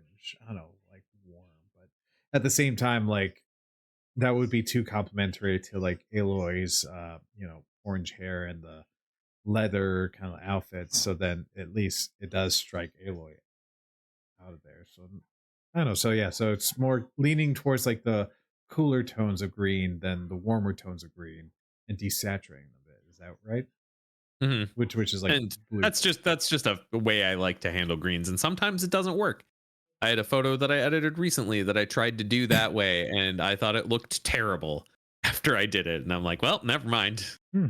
I guess I'm not doing that for this shot. Oh, interesting. That's just a kind of cool concepts and all that stuff. Um, do you ever happen to snack at all while you photo edits? Sometimes we get into these little Oh, questions at all. I sometimes like have I mean, popcorn, or sometimes again my girlfriend just gives me dinner. um, yes. Is there anything in particular? Not really. Fair, fair. Uh, so it's often what I have in the house. I do have a sweet tooth, so Mm. I can often lean there. That most of my editing time is after work, and usually it's after dinner. Mm. So it's usually like if I'm gonna snack on something, it's usually gonna be like a post dinner treat kind of thing. Yeah, that makes sense. So yeah, we're getting a little close to the final questions, but I do have one question from someone, an old friend, honestly, one I haven't talked to in a while, from Fluffy Fox Photography. They said, "Have you either of?" And I guess this is a question for both of us, honestly. Have either of you had serious goals outside of being behind the lens? And says you're killing it, but just curious. So I don't know whether is there just things that are going on outside of cosplay Uh, photography and all that stuff that you have yeah. plans? Or So I'm just kind of curious. And I guess that's an interesting question that, because there are some questions I do have where, and again, that's why I kind of like gear some questions towards guests where you're like, all right, what's your particular interest? Where I was like, all right, well, you're into DDR, you do a lot of sports, kind of stuff like that, while, the other guests might be more into music or whatever. So I do try gear towards those interests, but that's kind of an interesting question I never gotten before about goals outside of your photography career. I mean, like, so I'm a web developer. That's my career trajectory. And I want to keep progressing in that. Uh, just because this is the kind of hard part where it's like, do I love it? No, but I want to continue to make money and hopefully make more of it so that I can eventually, at some point in my life, retire and have a comfortable retirement. That's pretty long in the future, and unfortunately for us, it's probably more distant than it was for previous generations. But hey, uh, but I don't honestly. I'm not. I don't tend to be a big goal person. There's not like I don't really have much of a bucket list.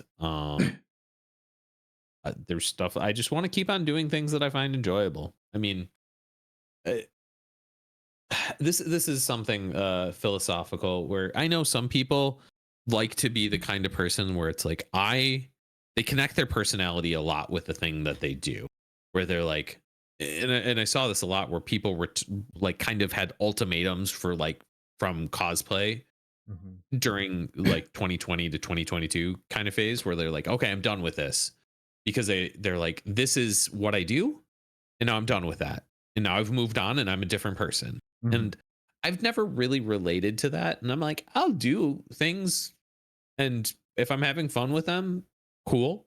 If I take a break from it for a couple years, cool. I don't need to say that I'm done with this thing. Mhm. It's can be a thing that I like doing, and I just don't get to it all the time, and uh there's not enough time in my life to do all the things that I like doing. So, as long as I'm having fun with the stuff that I'm doing and the time that I'm doing it, then hey, that's where I'm at, and that's where I'm happy. Mhm. It's a question, right? Like I know people have proposed this one to me, which is like, okay, well, how long do you think you're going to do cosplay photography for? And I'm like, I don't know. When it stops being fun, I'll stop doing it. Yeah. I'm not going to think about what year that's going to be. How old is too old to do cosplay photography? I don't know. I don't care.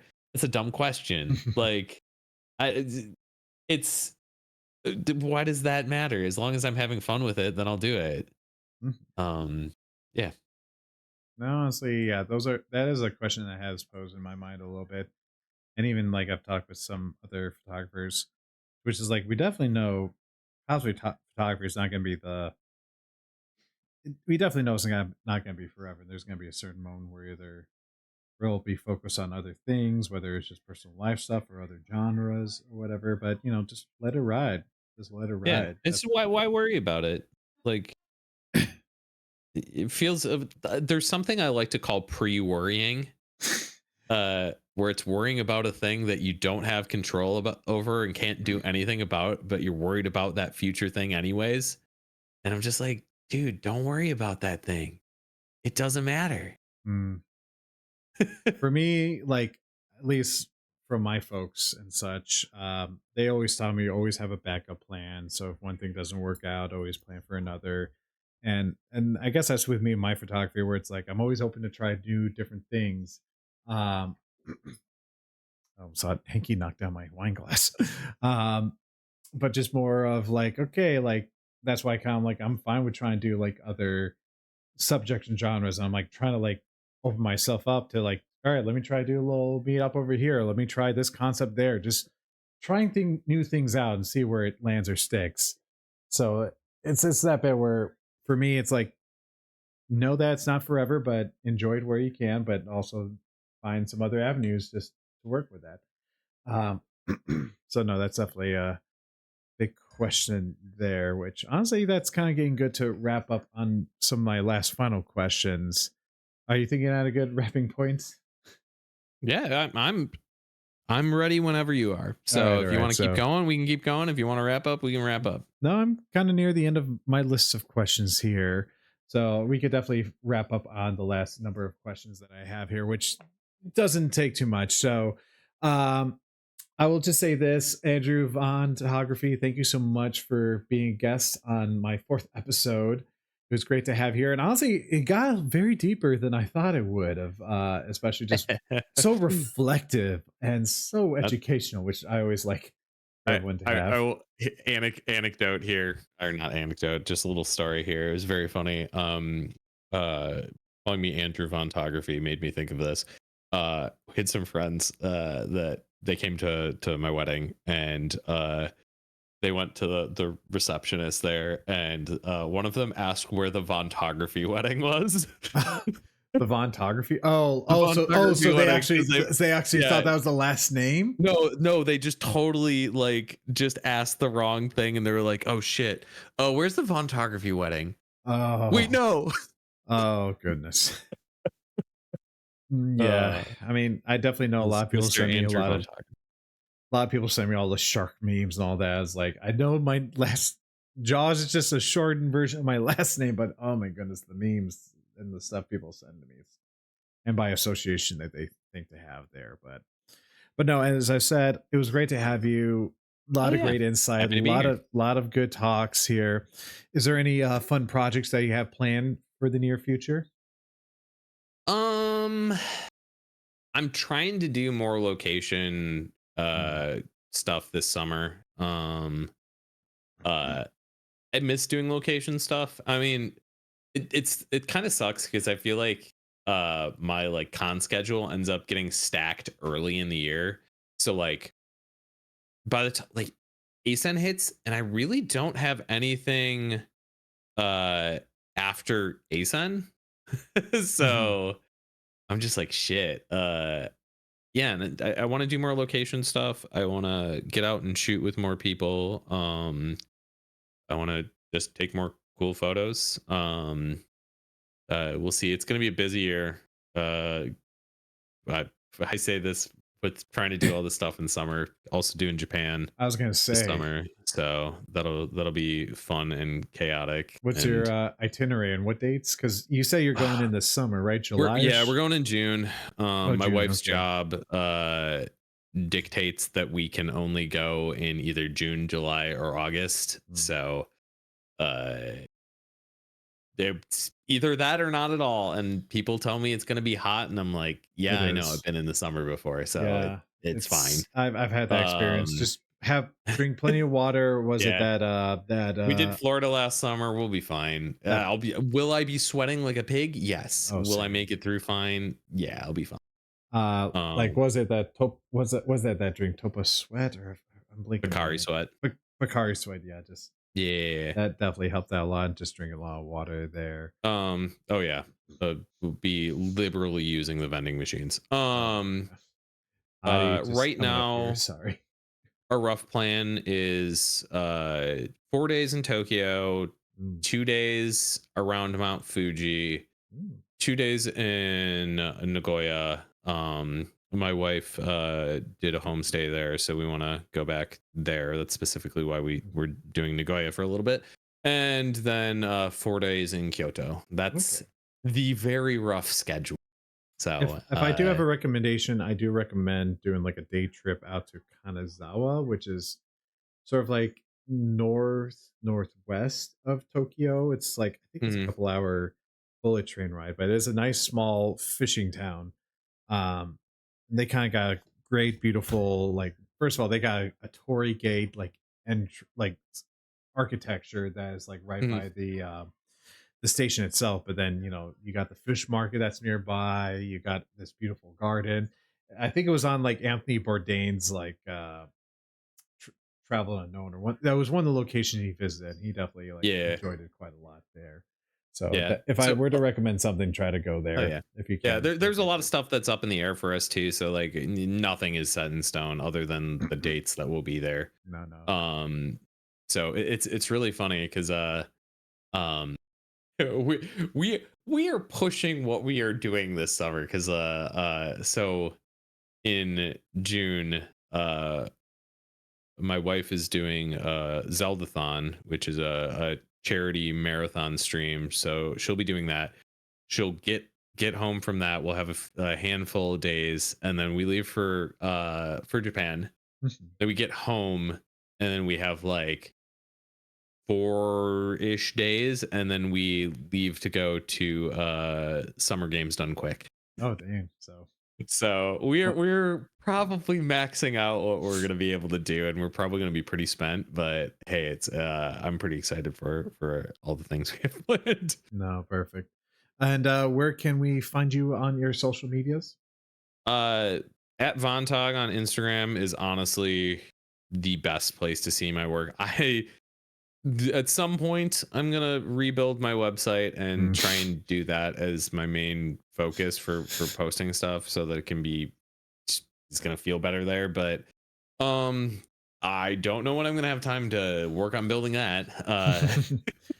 Believe me, I thought that So was going to be my goal for when I was recovering from my injury, but I mhm, here I am still working on it and, as a passive activity, if you will.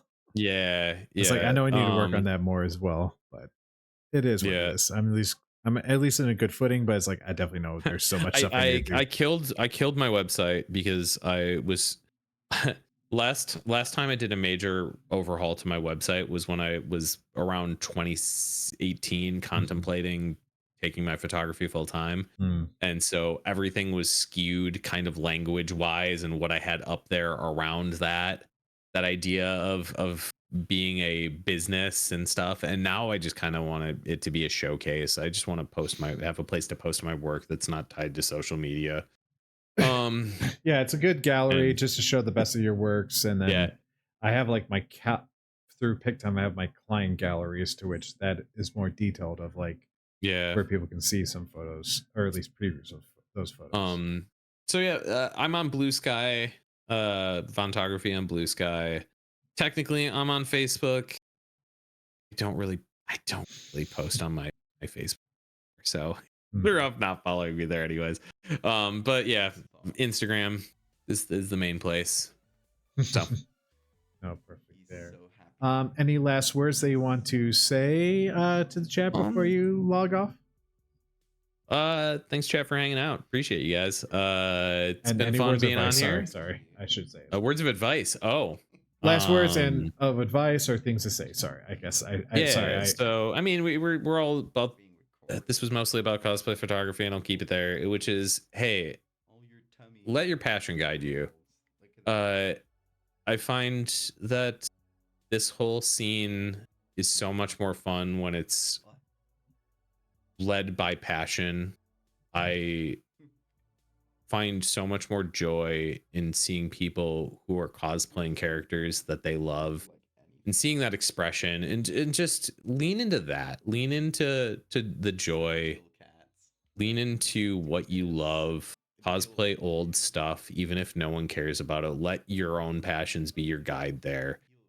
The new and the flashy is fun, but it's fleeting. And find what you love, and when you're expressing that passion, other people notice, and it makes it fun for the people around you. And I would rather shoot with someone who's doing a cosplay I've never seen before that is so passionate about it than someone who's wearing an awesome modern thing that they wore because it's popular. Hmm. So find your passion, dig into it, and have fun. Those are perfect words to wrap up this stream. So thank you so much, Photography. Thank you so much, Andrew, for being here. And Hell hope you yeah. have a great rest of your night. And we'll Absolutely. close out. So Later, folks. later, folks. So yeah, thank you so much, Andrew, again for being here. To everyone who came by and hung out. As I said, it is always great to like just bring so much different viewpoints and things. And again, I always have plans for certain conversations, but then it kind of dives into some deeper talks, and I'm always fine for that for these streams. So thank you again to. Unfortunately, my feed is acting a little up where I can't quite see. Oh wait, here we go. Salt syrup. Thank you so much for the follow. Actually, you helped us reach a goal of 640 followers. So maybe I'll add a little photo to the wall to celebrate for that. So thank you. So the photo for that is this photo. Again, I also just find excuses just to add photos to the wall. Let's be honest. Uh, this Tokyo Ghoul from ASIN 2019 to celebrate. Also, Kaneki, I believe. It's been a while. I haven't seen the anime in a while, but how he just became a killer on Dead by Daylight. God knows I'm overdue to do that as well. But no, thank you so much. Um, hopefully, we'll be back with a stream on Sunday, maybe some casual photo editing. Otherwise, we'll be back on Tuesday for some maybe gaming, some other stuff. I don't know. And all that stuff. But who we're going to raid? I think we're going to raid. As always, we like to celebrate and encourage other photographers. There aren't any cosplay photographers right now, but there is this one photographer who I follow who does some amazing Photoshop work. Val Diva. That is not the right. That is not the right way for me to do that. So he's doing some interesting horror kind of Photoshop work right there. So for those who want to support, give him the raid, all that stuff. There are the emotes there. Give him the love, give him the follow. He's doing some interesting teeth horror stuff. So it's teeth chattering good. But yeah, so thank you again for everyone for being here, for making every episode Snap and Chat ever more fun and just its own thing, and I just love it every time, and just keep me doing it. So stay tuned for the next guest, and be safe, be well, and I'll see you next time. Take care.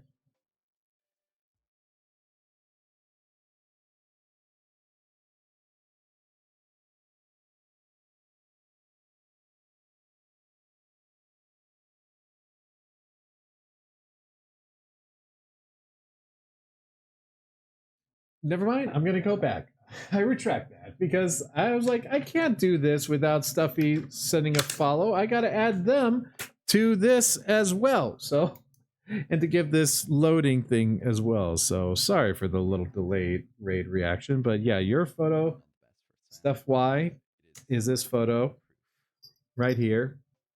I know it's a pop idol, but I cannot recall the name right now. But okay, all right, we're good. All right, things are ready. We're loaded. I just want to let you know your photo. Take care. Be safe. Be well. See you later.